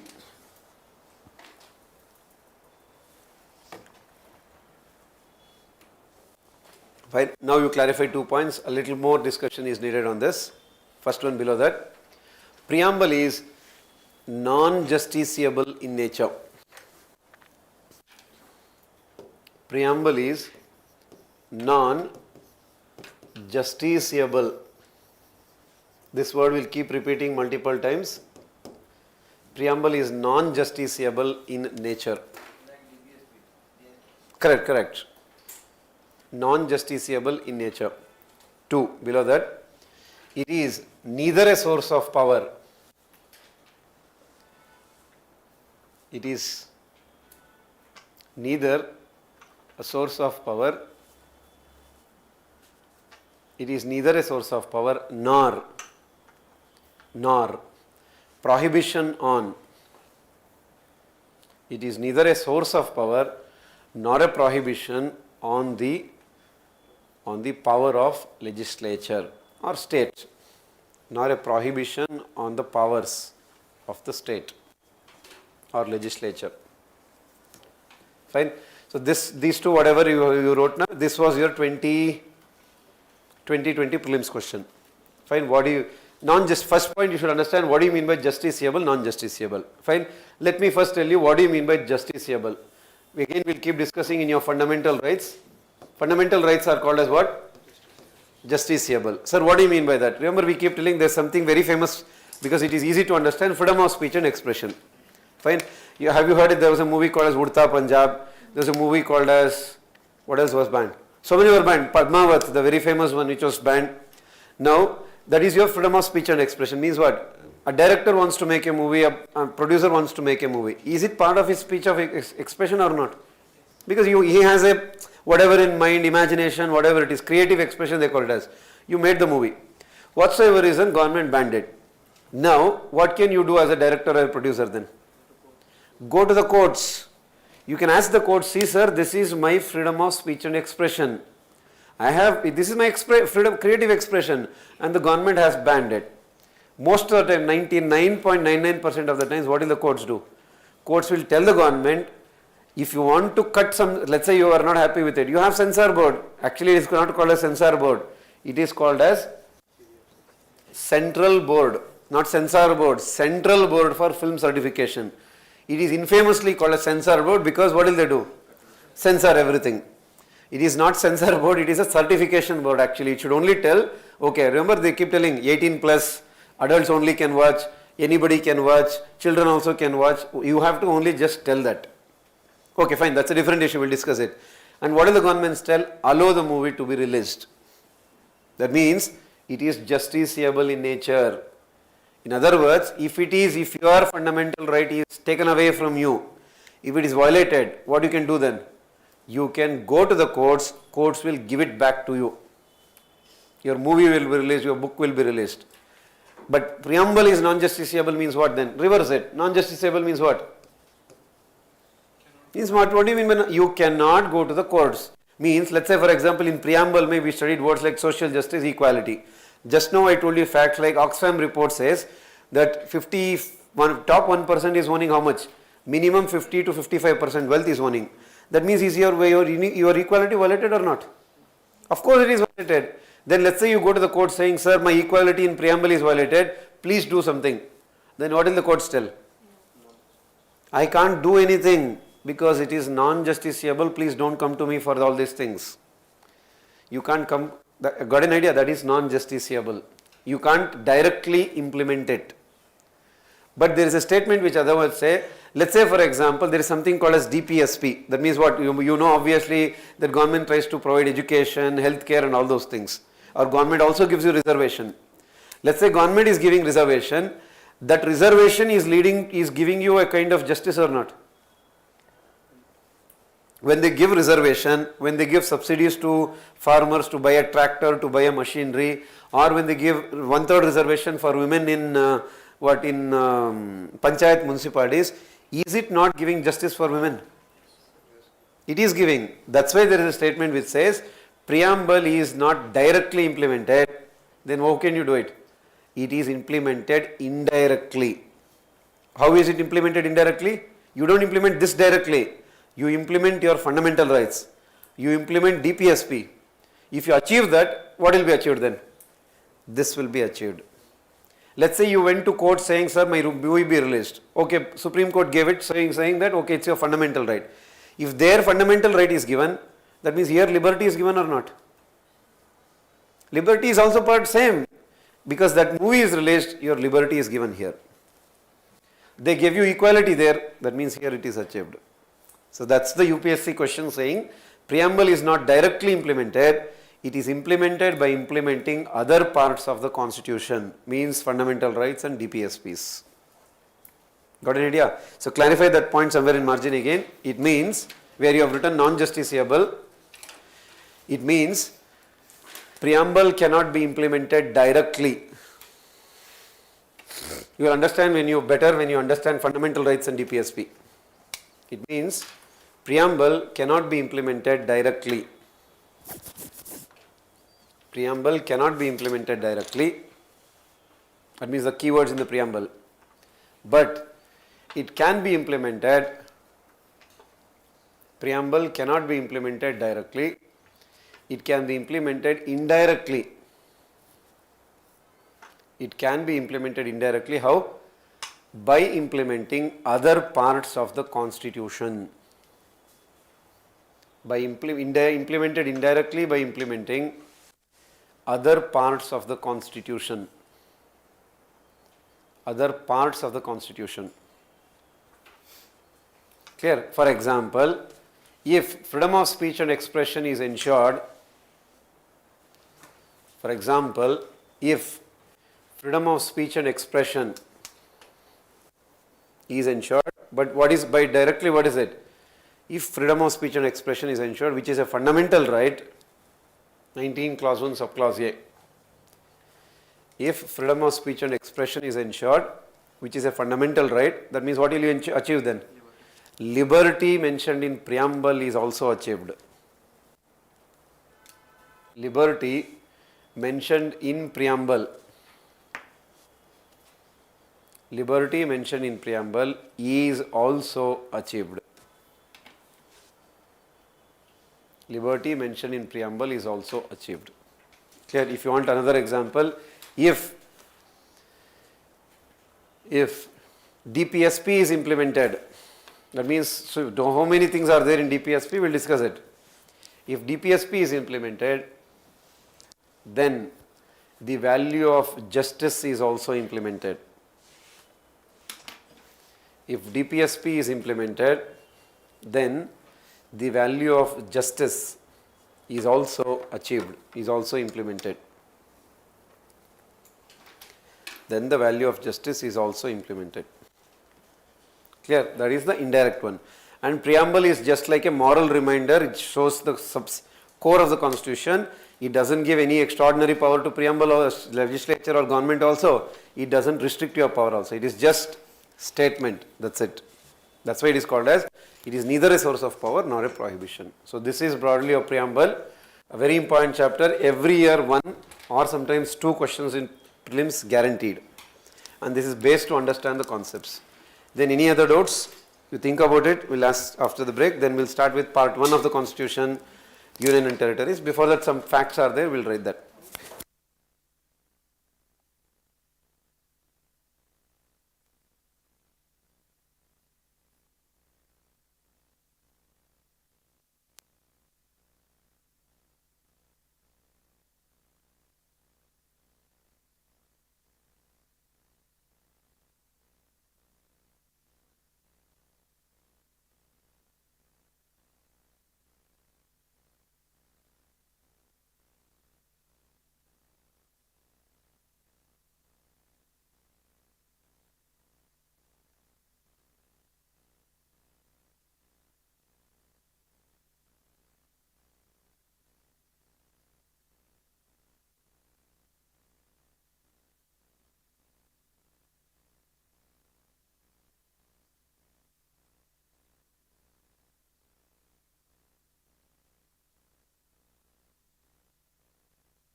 Okay, so let's write from facts related one.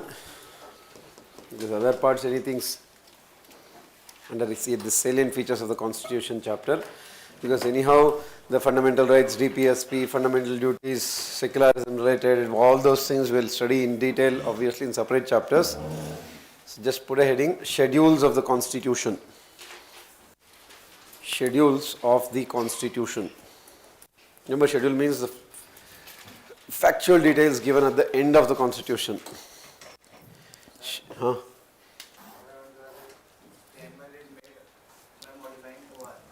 By modifying? Huh, correct. Why it is enacted after the Constitution was enacted? Why is it? Enacted after the Constitution. No, I don't think there is a specific reason for why was it enacted after it, but the overall point is both were passed. So is there a reason why maybe they would have redrafted it, and maybe that kind of if you look at the chronology of Constitution Assembly debates, you may understand. But I don't think there's a specific reason why this was enacted after the, even you could have enacted even before that also. This is separately, that is separately passed, that's it. That I am not sure why is the reason, because I don't think that matters also. Ultimately it is passed by the Constituent Assembly also, that is the point. Fine. And it doesn't make any difference of that, because chronology doesn't matter there. Fine, put the heading, schedules of the Constitution. And the first one, first schedule. First schedule. Schedule means, as I said, factual information given at the end. What does it deal with? First, A. First schedule is what? Names of the states. Names of the states and its territorial jurisdiction. Names of the states. Names of the states and its territorial jurisdiction. Names of the states and its territorial jurisdiction, A. Means if you open first schedule, you will find the names of the states. Right from, they'll start alphabetically from Andhra Pradesh to Arunachal Pradesh, like that they'll go. Fine. But you will not find the names of the districts and talukas. If you have Constitution apps, you click it and open and you will get to know that. You will only find the names of the states. Then 2, automatically what you will have then? Names of the union territories and its jurisdiction. Second one is names of UTs, union territories and its jurisdiction. Names of union territories and its jurisdiction. Names of the union territories and its jurisdiction. That's your schedule 1, first schedule. And then second schedule. Second schedule. Huh? Huh? Second schedule. Technically they use the word emoluments.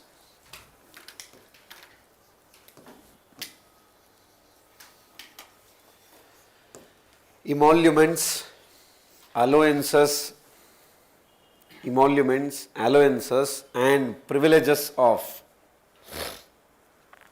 Emoluments, allowances and privileges of. And privileges of. There is a list, but first you should understand what do you mean by emoluments. There is a small difference, that's it. Emoluments means actually your salary in addition what? Other benefits. Let's say you get to a position, they'll also give you huge, like let's say president gets the Rashtrapati Bhavan. So Rashtrapati Bhavan is what is not your salary, but what is it? The other benefits. So emoluments means for if you get into a position, in addition to salary, what is the extra benefit you get? Leave allowances, travel allowances, dearance allowance, that is different.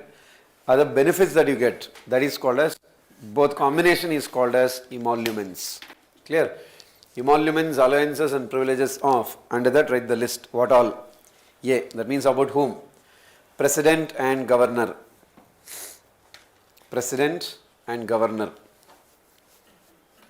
President and governor. And you have a huge list there. They'll tell whatever was enjoyed by the Governor General of India under so and so act, everything they'll tell in second schedule. B.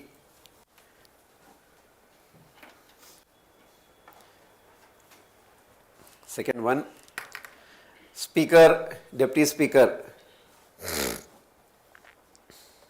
Speaker, Deputy Speaker of Lok Sabha. Speaker, Deputy Speaker of Lok Sabha and Legislative Assembly.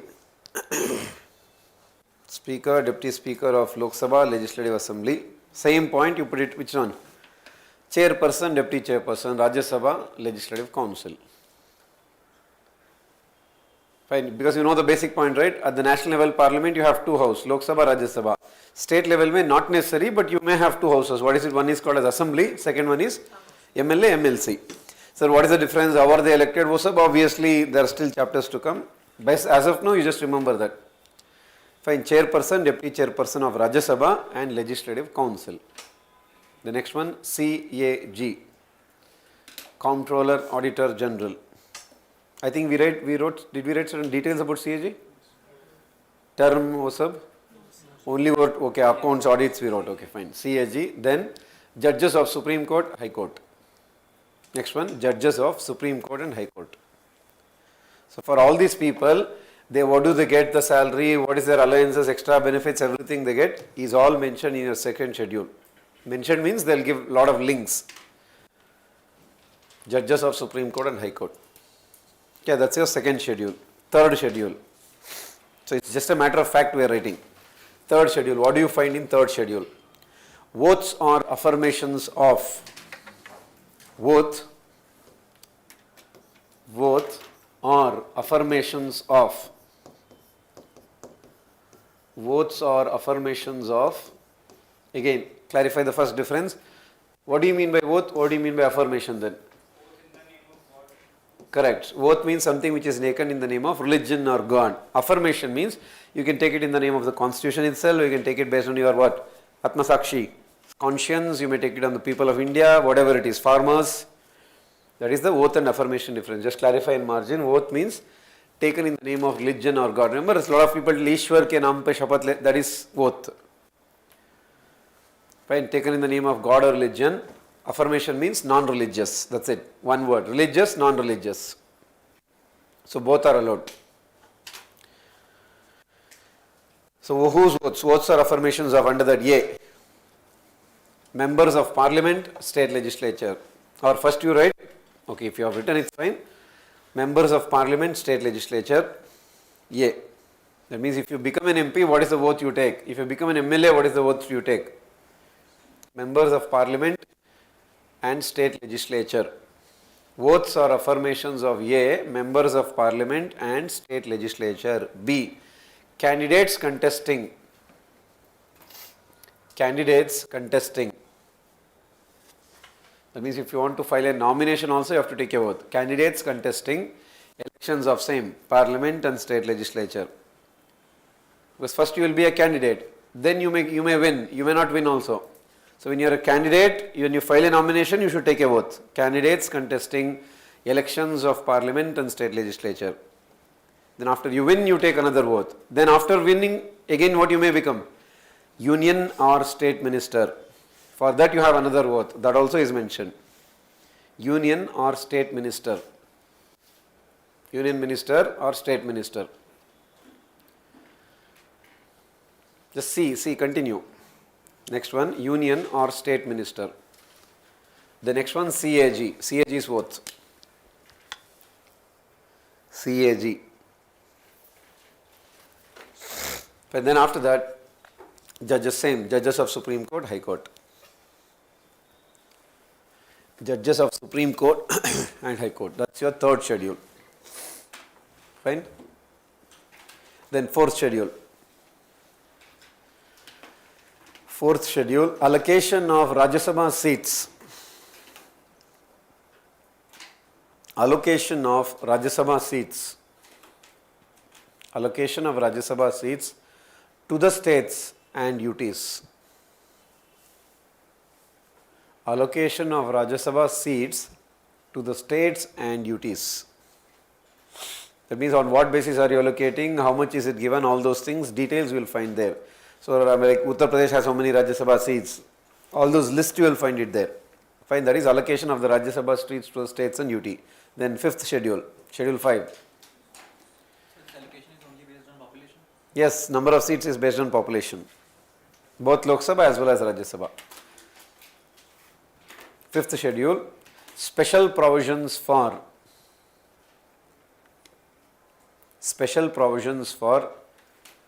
scheduled tribe areas. That means wherever scheduled tribes are there, for them we give special provision. Remember, asymmetric federalism, we have already mentioned Schedule 5. Special provisions for the scheduled tribes areas in few states. For scheduled tribe areas in few states. Sir, which states? So you can write here itself the list. So you have totally 10 states. First, MP, Maharashtra, Rajasthan, Madhya Pradesh, Maharashtra, Gujarat, Rajasthan, 4, that is one group. Then Himachal Pradesh, because Himachal Pradesh means tribal area. Himachal Pradesh, then another 5 of central India. Obviously, where do you find tribes more? Other states in central India? Chhattisgarh, Jharkhand, Odisha, Telangana, Andhra Pradesh. So totally 10. Chhattisgarh, Jharkhand, Odisha, Telangana, Andhra Pradesh. Okay, so totally 10 states have these special provisions. Sir, why? I have already told you the reason, because scheduled tribes, different cultures, geographically different, so many issues are there, hence special. Same extension but in northeast, 6th schedule. 6th schedule. Special provisions for tribal areas in. Special provisions for tribal areas in. Special provisions for the tribal areas in northeast. Northeast states like, not the entire northeast, special provisions for the tribal areas in northeast states like what they call it as famously AMTM, Assam, Meghalaya, Tripura, Mizoram.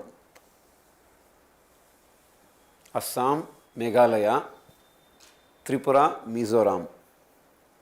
AMTM. Assam, Meghalaya, Tripura, Mizoram. Sir, why northeast tribes? Matlab only they are different. Because sir, anyhow you have mentioned 5th schedule, na? So udhar hi mention kar sakte the northeast tribes bhi. Why are you treating northeast tribes differently? I have already told you the reasons. Because northeast British had deliberately kept out. Culturally, racially, it is a completely different tribe compared to the tribes of central India. Hence, a little more special provisions, which is obviously provided by the constitution itself. Right? Details, of course, there is separate chapters for it. We don't.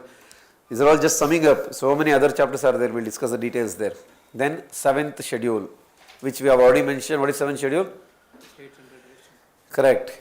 7th schedule, distribution of legislative subjects between center and state. 7th schedule, distribution of legislative subjects between union and state. This we need not write just mention the list if you want, because anyhow details we have already mentioned. Remember, union list, who will make laws? Only parliament. State list, only state legislature. Concurrent, both. Residuary, only parliament. But residuary list, you do find it in the 7th schedule. You don't find the list. I have already told you, if you want, open your constitution app and see, you will only find union list, state list, concurrent list. Residuary subjects, whichever is unallocated, automatically is gone to whom? Parliament. You don't find an explicit list there. Like union list, you open it and scroll, you will find 100 subjects. Number 1, number 2, number 3, they will mention like that. Then state list, 1 to 61 you will find. Then concurrent list, 1 to 52 you will find. But residuary list you don't have, because list ka matlab, that number you don't have. It is automatically assumed. Assume. Got it? That's why you don't find a residuary list in 7th schedule. Fine, just mention that if you want. Union list, state list, concurrent list, residuary subjects. Because you need to have that small clarities about what is there in the constitution, what is not there. Union list, state list, concurrent list and residuary subjects. This is your 7th. Then 8th. 8th, languages recognized by the constitution. It is not official language. Languages recognized, formally recognized. Languages recognized by the constitution. languages recognized by the constitution. Fine. So just here there is a lot of discussion involved because there are so many types here. First point you clarify, original constitution had 14 languages or had recognized 14 languages. 1950, original constitution had recognized 14 languages. At present, how many you have? At present, there are 22. At present, there are 22. Fine. So just mention which is there. Some few you may get confused. That's why we'll just mention that English is not mentioned. Remember, English is an official language. We'll write all those things. English is not mentioned. Sanskrit is mentioned.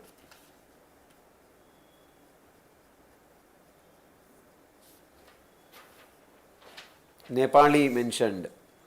Because Nepali you may get confused. Manipuri, yes. Nepali mentioned. Manipuri mentioned. Fine. Rest all Hindi, Tamil, Telugu, Marathi, all those things are obvious. Then last one, 4 newly added languages are. 4 newly added languages. Newly in the sense not now, 2007 May. There was other, the last ones. 4 newly added languages are Bodo, spoken by Bodo tribes, which state? Assam. Spoken by, 4 newly added languages are Bodo, Maithili, Bihar, Maithili, Santali, Santal tribes in so many areas. Even the president speaks, mother tongue is Santali. Santali and Dongri. Dongri is spoken by people in parts of Kashmir, Jammu Kashmir. Dongri, D-O-N-G-R-I. Bodo, Maithili, Santali, Dongri. Konkani is also mentioned. Because Konkani, a lot of people feel it's not mentioned. Konkani is mentioned. Konkani is spoken in parts of Goa, Maharashtra, some parts of Karnataka there. There is a demand going on that there is a language called as Tulu, which is spoken in parts of Karnataka. They also want to include that. Now, you have to understand first point, there is no basis. Matlab, what is the basis on which you mention a language here, sir? On what basis do you mention a language here? On what basis you don't mention? There is no clarity in the constitution. Please mention that. There is no basis to include a, means on what basis? There is no parameter. There is no parameter mentioned in the constitution. There is no parameter mentioned in constitution. There is no parameter mentioned in constitution for a language to be included in 8th schedule. There is no parameter mentioned in the constitution for a language to be included in 8th schedule. Then how do you include it? It is included by amending constitution under 368 using special majority. It is included by amending constitution. That means if you want to include anybody, any language, included by amending constitution under article 368, just write U/A, under article 368, which majority? Special majority. That means no need of ratification, only special majority, using special majority. So this is your 8th schedule. How do you include a language? On what basis are you including a language? Then that's why it is languages formally recognized by the constitution. But what if they ask what is the official language of the government of India? That's your next one, clarify. This is not mentioned in 8th schedule. These are various languages are there. We are just clarifying everything. Official languages, put the subheading. Official languages. Official languages according to the original constitution or according to the constitution. According to the constitution, English, or you can say Hindi and English. According to the constitution, Hindi and English are official languages of the union government. Hindi and English are official languages of the union government. Clear? But there was a check. Clarify that. Original constitution had mentioned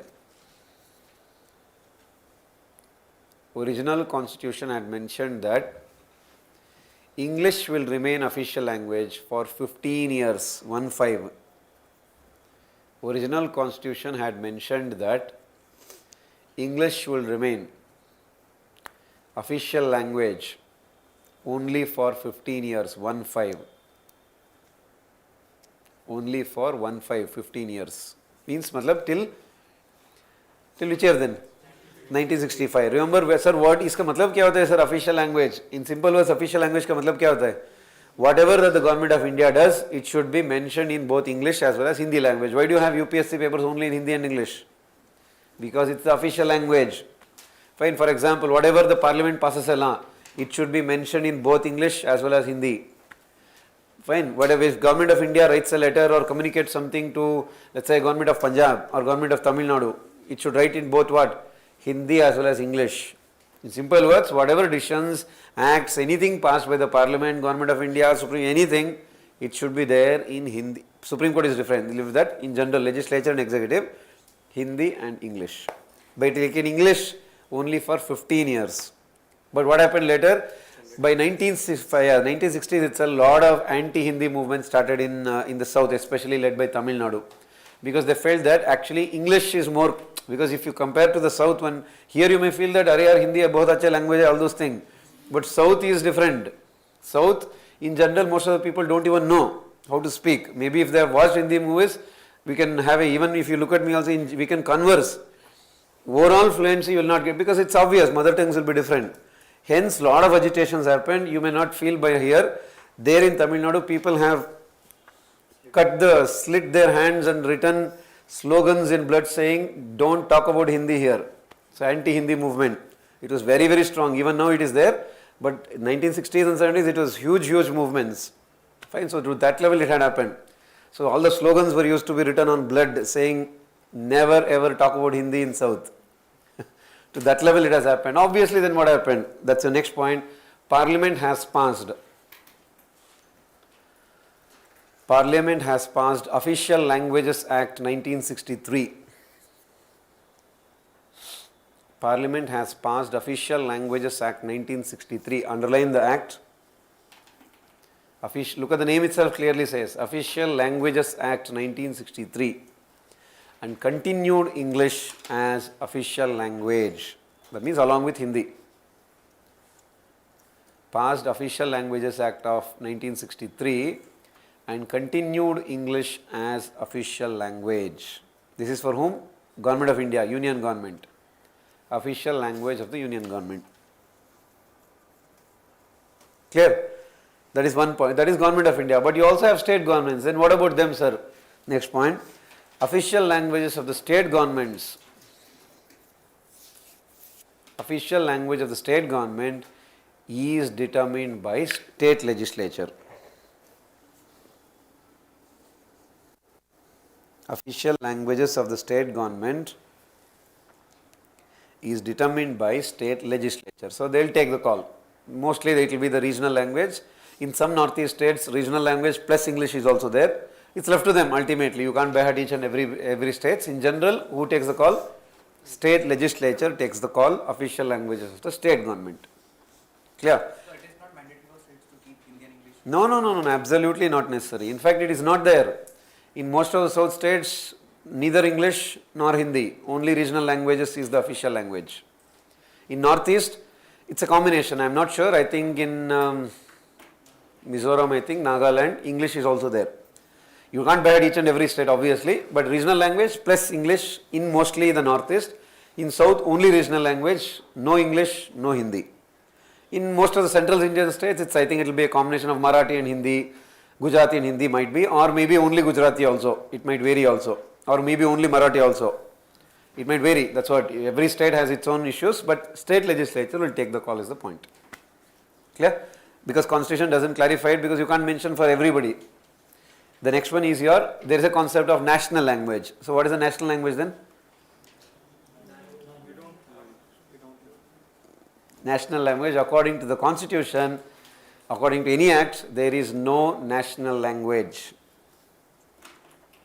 national language officially. That means neither in the constitution nor in any act nor in any rules. National language, there is no national language for India. There is no national language for India. Then there is a concept called, have you heard, put another heading, classical language. This is broadly to understand what are the different types of languages. Huh? So is there any limit that how many official languages a state could have? No, there is no limit. Nothing like that. Classical language. What do you mean by a classical language? Look at the word itself. Classic. Normally when you get the word classical, इसका मतलब क्या होता है? Classic means always understand old, traditional. So classical music they tell. Classical music का मतलब क्या होता है? Something which has been staying for a very, very long time. Classical dance, like Bharatanatyam, the Odissi and all the classical dances. That is what you call it. Hindustani music, Carnatic music. So classical means old. Then what do you mean by classical language then? Languages which have a very, very old origin, very old script, very old literature, means poetry, books and all those things. That's what you call it as classical languages. Clear? Mention that first. Those languages which have an ancient tradition, ancient history. Those languages which have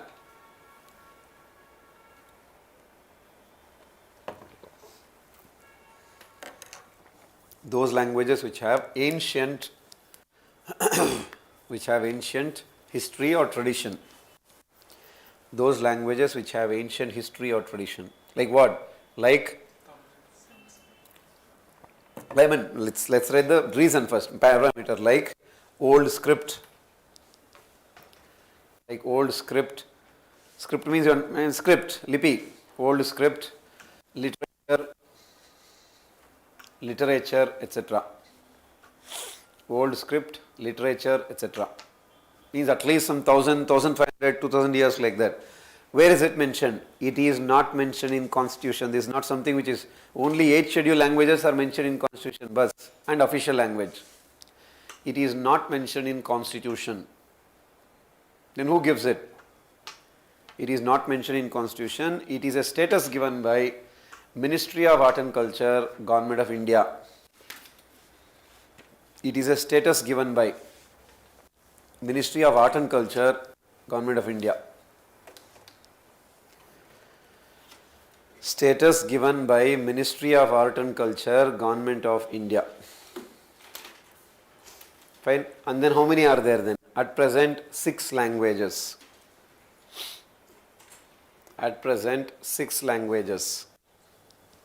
Of course, the mother of all languages in India, Sanskrit.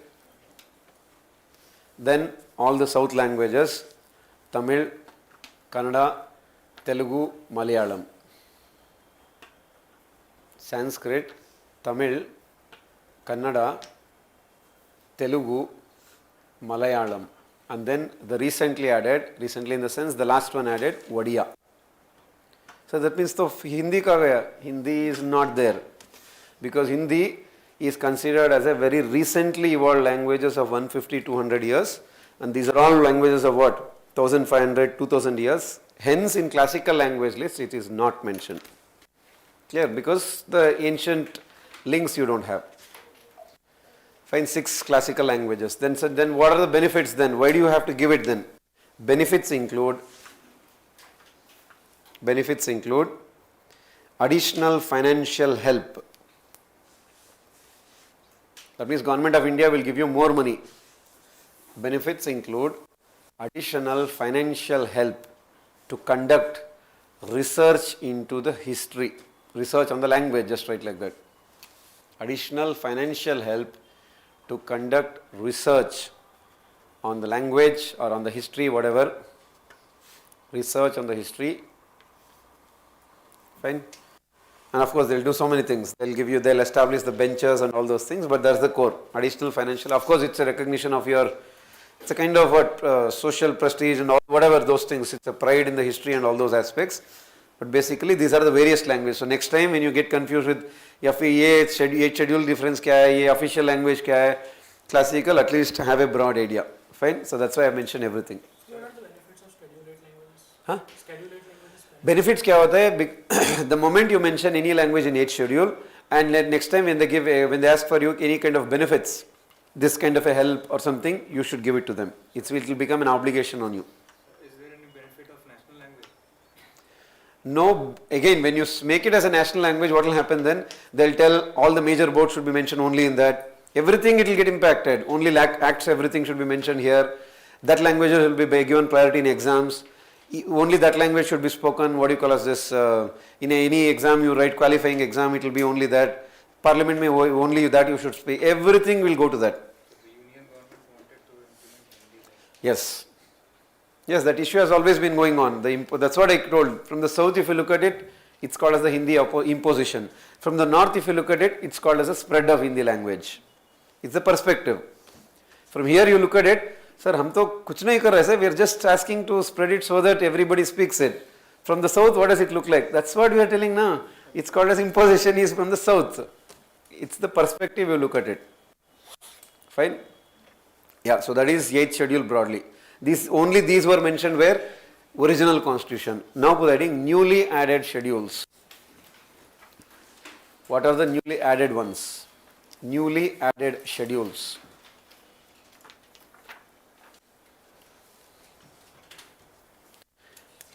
Ninth schedule.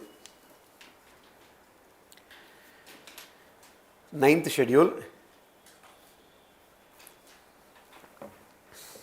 Article 31 capital B. Article 31 capital B. Article 31 capital B. Fine, what do you mean by it? Again I mentioned added by, that means which amendment added it? Added by first amendment, just write first CA, CA in capital, first constitutional amendment. Added by first constitutional amendment 1951. This was a question also in prelims. First 9th schedule was added by which amendment, and obviously who was the PM at that time, the year itself says. So that was a question also. I think 2020 or 2019 ka question, prelims question. Fine. What does it include? Largely right, because 31B again we'll discuss in detail in your fundamental rights chapter. As of now, just write the broader point. It includes those laws. It includes those laws of Parliament and state legislature. It includes those laws of Parliament, those laws of Parliament and state legislature which are immune to judicial review. Immune का मतलब judiciary cannot question it. Those laws of the Parliament and state legislature which are immune to judicial review. Means in simple words, judiciary cannot question it. What are those laws? So many details are there, we'll discuss it. Recently you might have heard Jharkhand wanted to implement 77% reservation. Fine, so that they want to add it in 9th schedule. But they can't add it. Only who can add it? Constitution को amend करना है. In Constitution who can amend? Not the states. Parliament. So those are all details. We'll give it to. Let's talk about it in fundamental rights chapter, because for that pehle you have to understand what do you mean by reservation. There is something called as Indira Sani case, vertical reservation, horizontal reservation, subcategorization, all those reservation in promotion. Then we'll go to this. As of now, just remember those laws passed by Parliament and state legislature. If you don't want judiciary to question it, just go write the law here. Fine, you will find how many. As of now, there are somewhere around 200. If you have app, you just open it and see. You will have around 285 laws mentioned there. Those 285 laws, in simple words, judiciary cannot question. Sir, why do they do it? Because to keep it away from judiciary, so that they should not check it. Sir, is it so easy? It's not so easy. There are so many details that we'll discuss. There is something called as IR Colo case, there is something called as doctrine of essence test, dual test, so many are there. But details for that, again, as I said, you need fundamental rights basics. Clear? That is 9th schedule. Then 10th schedule. 10th schedule, in simple words, it is called as what?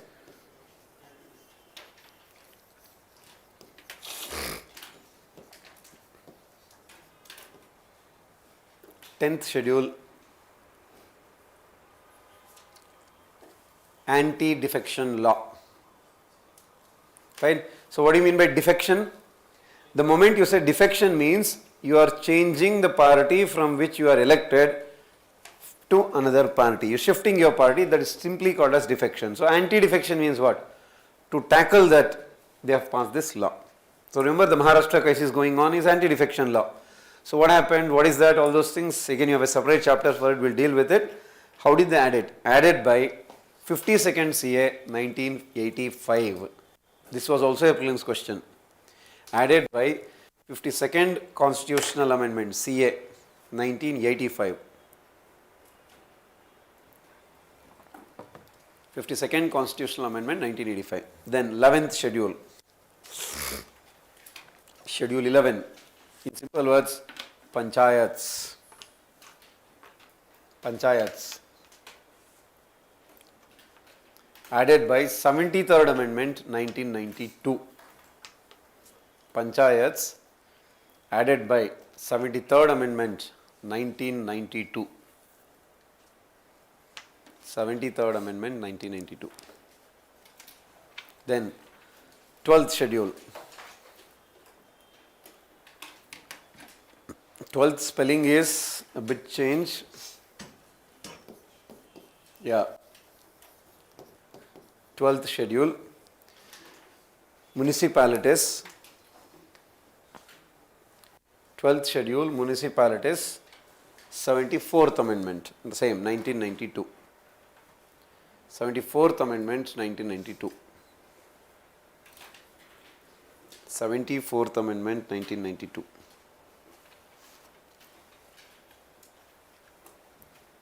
Clear? So these are totally 12 schedules which you have it in the Constitution as of now. When that is the end of the Constitution. Now in the big overall, what you have? Something called as parts of the Constitution. Put the heading now.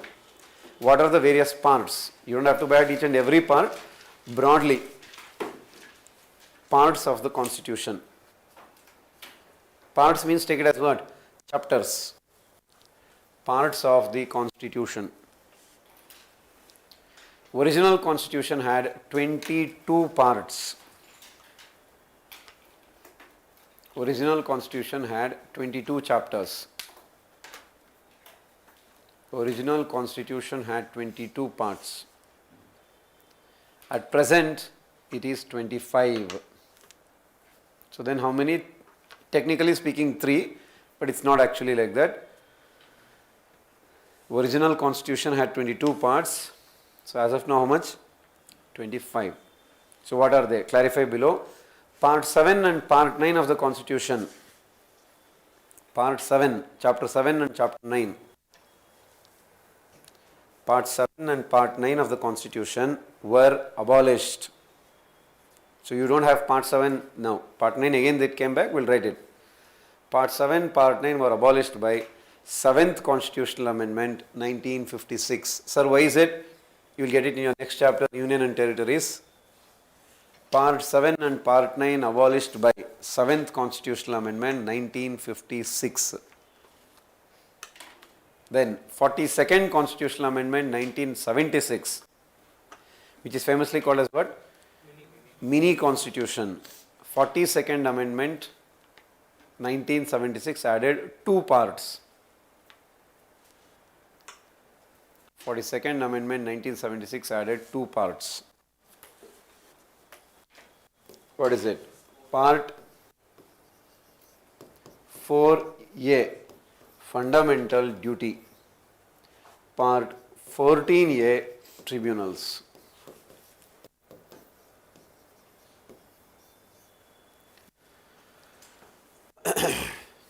Part 4A, Fundamental Duty. Part 14A, Tribunals.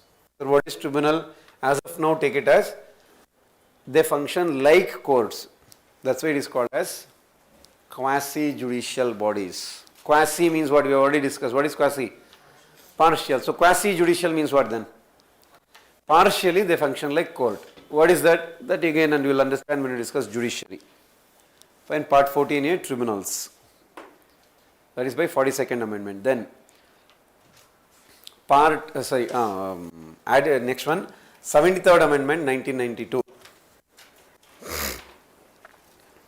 73rd Amendment 1992.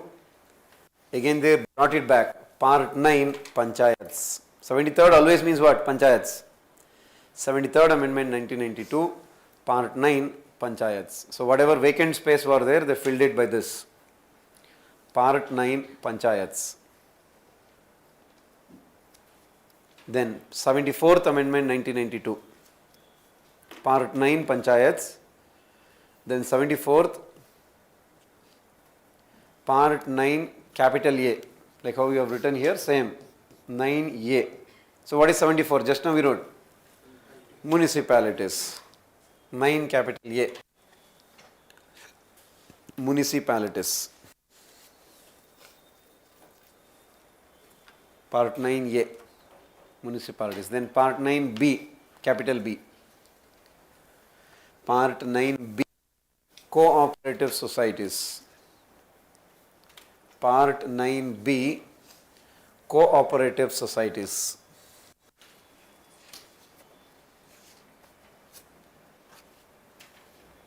Part 9B. Cooperative societies.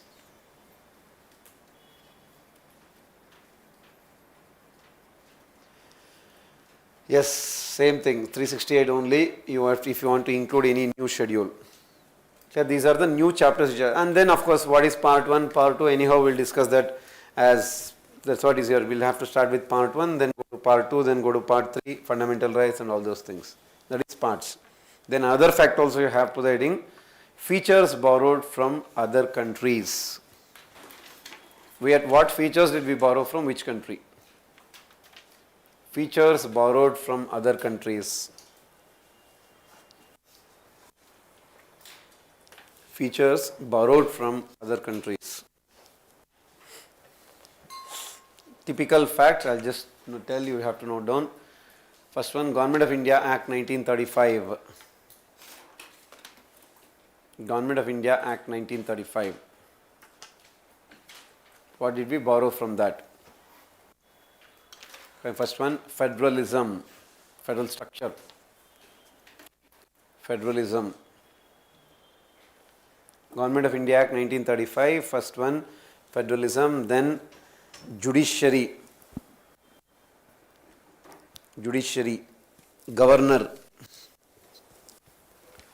Judiciary, Supreme Court, High Court were sub concepts. At that time it was not called as Supreme Court, it was called as Federal Court. But judiciary, governor, public service commissions, the UPSC, all those things created by 1935 Act only. Public service commissions, 7th schedule. Public service commissions, 7th schedule. Whatever you just know, that also is inspired from the same. 7th schedule, emergency provisions. 7th schedule, emergency provisions, etc. So these are all, so many are there, but these are the broader ones. 7th schedule, emergency provisions, etc. This is 1935 Act. Then from UK, Britain. Obviously Britain, what is a major feature we borrowed? Parliamentary system. UK, parliamentary system. Rule of law, we discussed that in your fundamental rights chapter. Rule of law, Professor A.V. Dicey. Rule of law. Then 3, cabinet system, means how should the cabinet function, is for powers kya hota hai wo sab, cabinet system. Cabinet system. Then bicameralism. So bicameralism ka matlab bi means what? 2. So 2 houses. In UK you have 2 houses, House of Commons, House of Lords. Same concept you put it in India, Lok Sabha, Rajya Sabha. Bicameralism. Bicameralism. CAMERALISM means 2 houses. Bicameralism. Single citizenship. Within India this is. Like even in UK, you are only considered as citizen of UK. Because in UK, if you have heard, there are 4 parts. One is England, Northern Ireland, Scotland and Wales. 4 major kind of regions. You are only considered as citizen of UK. You are not considered as citizen of Scotland, citizen of England. There is nothing like that. That's called as single citizenship. Fine. Then, what do you call this? Parliamentary privilege. That is, if you become an MP, you will get a lot of special powers. That concept is borrowed from UK. Parliamentary privilege. Privilege means, treatment, VIP kind of a treatment. Then writ. Remember, have you heard writ concept? That we will understand Article 32, writ, W-R-I-T. Writ. And then, broadly the same. Then how the law is passed, so many are there, but that's fine broadly. Then what did we borrow from US? US means always understand the core two things. One is judicial related, second one is the core important one, what? Fundamental rights. US, the most important fundamental rights. Fundamental rights. 2, independence of judiciary.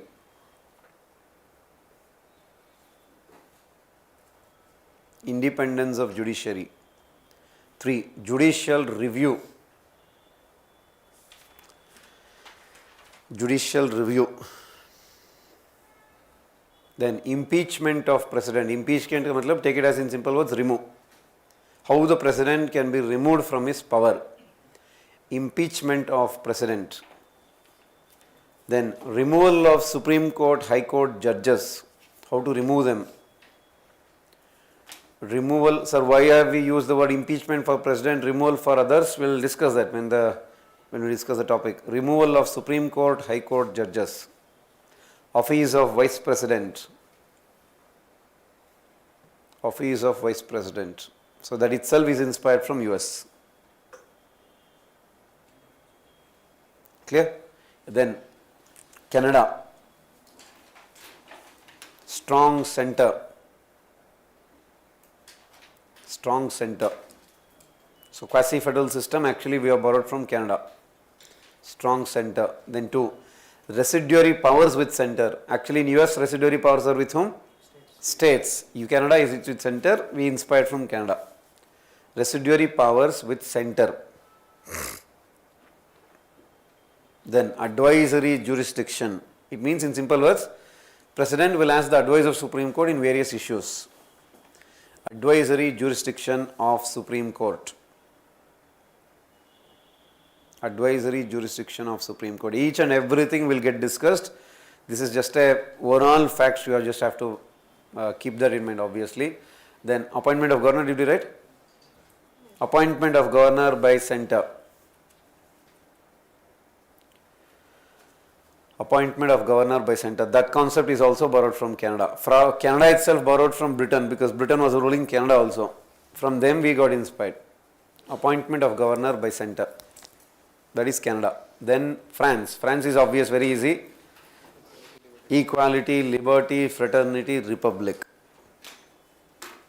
French Revolution. Equality, liberty, fraternity, republic. Equality, liberty, fraternity, republic. That is France. USSR. USSR means, if you don't know basic idea, there was a concept from 1917 Russian Revolution till 1990 till USSR. It was a group. USSR means not just Russia. Russia plus around 20 countries. Today what you call it as Ukraine, Hungary, Kazakhstan, Kyrgyzstan, Turkmenistan, all of them were part of a group called as USSR. USSR means Union of Soviet Socialist Republic. In simple words, Russia was the core, plus 20 countries around were there. Entire East Europe, more or less entire East Europe were all part of this. Then everybody got separated, they became separate countries again, and Russia became another country. That is called as, technically, we keep calling it as disintegration of USSR. That we'll understand, maybe when world history happens, or sometimes they'll tell you, Cold War, all those things, concept was there. But okay, so from USSR, what did we borrow? Fundamental duty and justice. Fundamental duties, justice, and justice. Then Germany, Weimar Germany they call it as. Weimar in the sense, Germany, the 1930s, 1940s Germany one. Weimar, or just write Germany. Germany, suspension of fundamental rights during emergency. Like how Indira Gandhi misused it during emergency, that concept. Suspension of fundamental rights during emergency. Suspension of fundamental rights during emergency. That is Germany. Then What else you have? France you have written, Germany you have written. Ireland. Ireland, DPSP, the very famous concept. Ireland, DPSP. Election of president. Removal of president is from US. Election of president is here. Election of president. Nomination of Rajya Sabha MP means the Sachin Tendulkar, the Mary Kom, that nomination ones. Nomination of Rajya Sabha MP, election of president. Nomination of Rajya Sabha MP. Not election, election is different one. Then South Africa. Not this South Africa, because when we got inspired, it was the British ruled South Africa. Then the present South Africa is independent South Africa, which happened in Nelson Mandela 1993. That's a different one. 1948 means 48-49, British South Africa. South Africa, what have we borrowed? Election of Rajya Sabha MPs. Election of Rajya Sabha MP. Then amendment of constitution. How to amend a constitution is inspired from them. Amendment 368 one. Amendment of constitution. Then Australia. Australia was also ruled by British. So obviously more or less we inspired from British only again. Joint sitting. That means there are instances when Lok Sabha, Rajya Sabha sits together. Joint sitting. 2. Freedom of trade and commerce. Joint sitting. Then freedom of trade and commerce. Freedom of trade and commerce. Then concurrent list. So some provisions of concurrent list is borrowed from here. Concurrent list. More or less provisions related to federalism to an extent is borrowed from Canada, to an extent is borrowed from Australia. Because both are big countries. And I've already told you the logic. When you have big country, normally you will have what system? Federalism, because managing them will be difficult. Then Japan. Procedure established by law. There is a concept called procedure established by law. You will understand when we discuss Article 21. And then there is a concept called due process of law. Japan, procedure established by law. So did we write 11 countries? Yeah, so broadly these are the features borrowed from various countries. Did we miss out any? I think we have mentioned. So more or less everything we have mentioned. UN? US written constitution. Written constitution concept, preamble concept is borrowed from US, correct. That also if you want you can write. Preamble concept is borrowed from US. Preamble concept, what you discussed just now, is borrowed from US. Even written constitution angle also.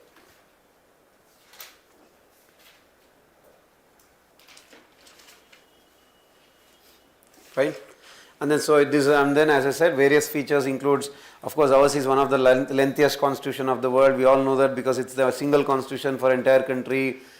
Population is very huge. Historically, the 1935 impact, so many are there. And few criticism, broad criticisms of constitution are also there. You can just write, let's sum up that and then we'll continue with next chapter tomorrow. Broadly write, criticisms of constitution. Broad ones. We'll not write the entire details. Criticisms of constitution, broadly what are it? First one, carbon copy of 1935 Act, because it's a huge impact of 1935. Because remember when British passed the 1935 Act, it was the lengthiest act passed by the British Parliament till then. Imagine British Parliament, entire one, carbon copy of 1935 Act. Means so much of things they have just copy pasted. That is one. Two is obviously what? Bag of borrowings. That means you have just copied it from various countries. It's a bag of borrowings. Just now we wrote the list. That's why it is called as what? Bag. That means what is new? You have just copied from various countries is the criticism. But what is the counter for that? Even in the words of Ambedkar itself, the counter is that when by the time we were making the constitution 1948, 59, 49, 50 May, most of the European countries have already made their constitution, whatever you call it as all these things. So that means there was a clarity about what should be there in the constitution, what should not be there. So then what these people did? Whatever should be there, should not be there, a clarity is there. So just take it, check if it is good for India. If it is good for India, add it. कुछ changes करना है क्या, changes करो, नहीं तो leave it. That's the point. That means there is no need to, or that while we were making the constitution, there was nothing drastically new to be added to any constitution. All we had to do was, we should understand what is needed in our constitution, what is not needed. So just add it. That's the point called as bag of borrowings to counter that. Clear? And then next one, it is un-Gandhian in nature. Un-Gandhian means what? Obviously the name it says is, it doesn't reflect the core Gandhian values, because I have already mentioned, look at the core Gandhian values are what? Decentralized, Grama Swaraj, so self-employment. He was against industrialization. He wanted a trusteeship model. All those things you don't find it broadly. Few references are there, but in general it is not based on core Gandhian values. It is largely inspired by the value system of Ambedkar, Nehru, Patel and all those things, who are mostly inspired by the Western values, the liberty, equality, change in the society, that kind of a one. That's why a lot of people said it is un-Gandhian. Means it doesn't at the core reflect the Gandhian values. Clear? Then it is un-Indian. That means it is not based on Indian values. But remember, in your book itself you will find that very famous criticism which I have already told you, that the Indians expected the music of a sitar, but what we got is the music of a guitar. Means we expected that Indian constitution should be based on Indian values, but we got the Western values is the criticism. But how can you counter it?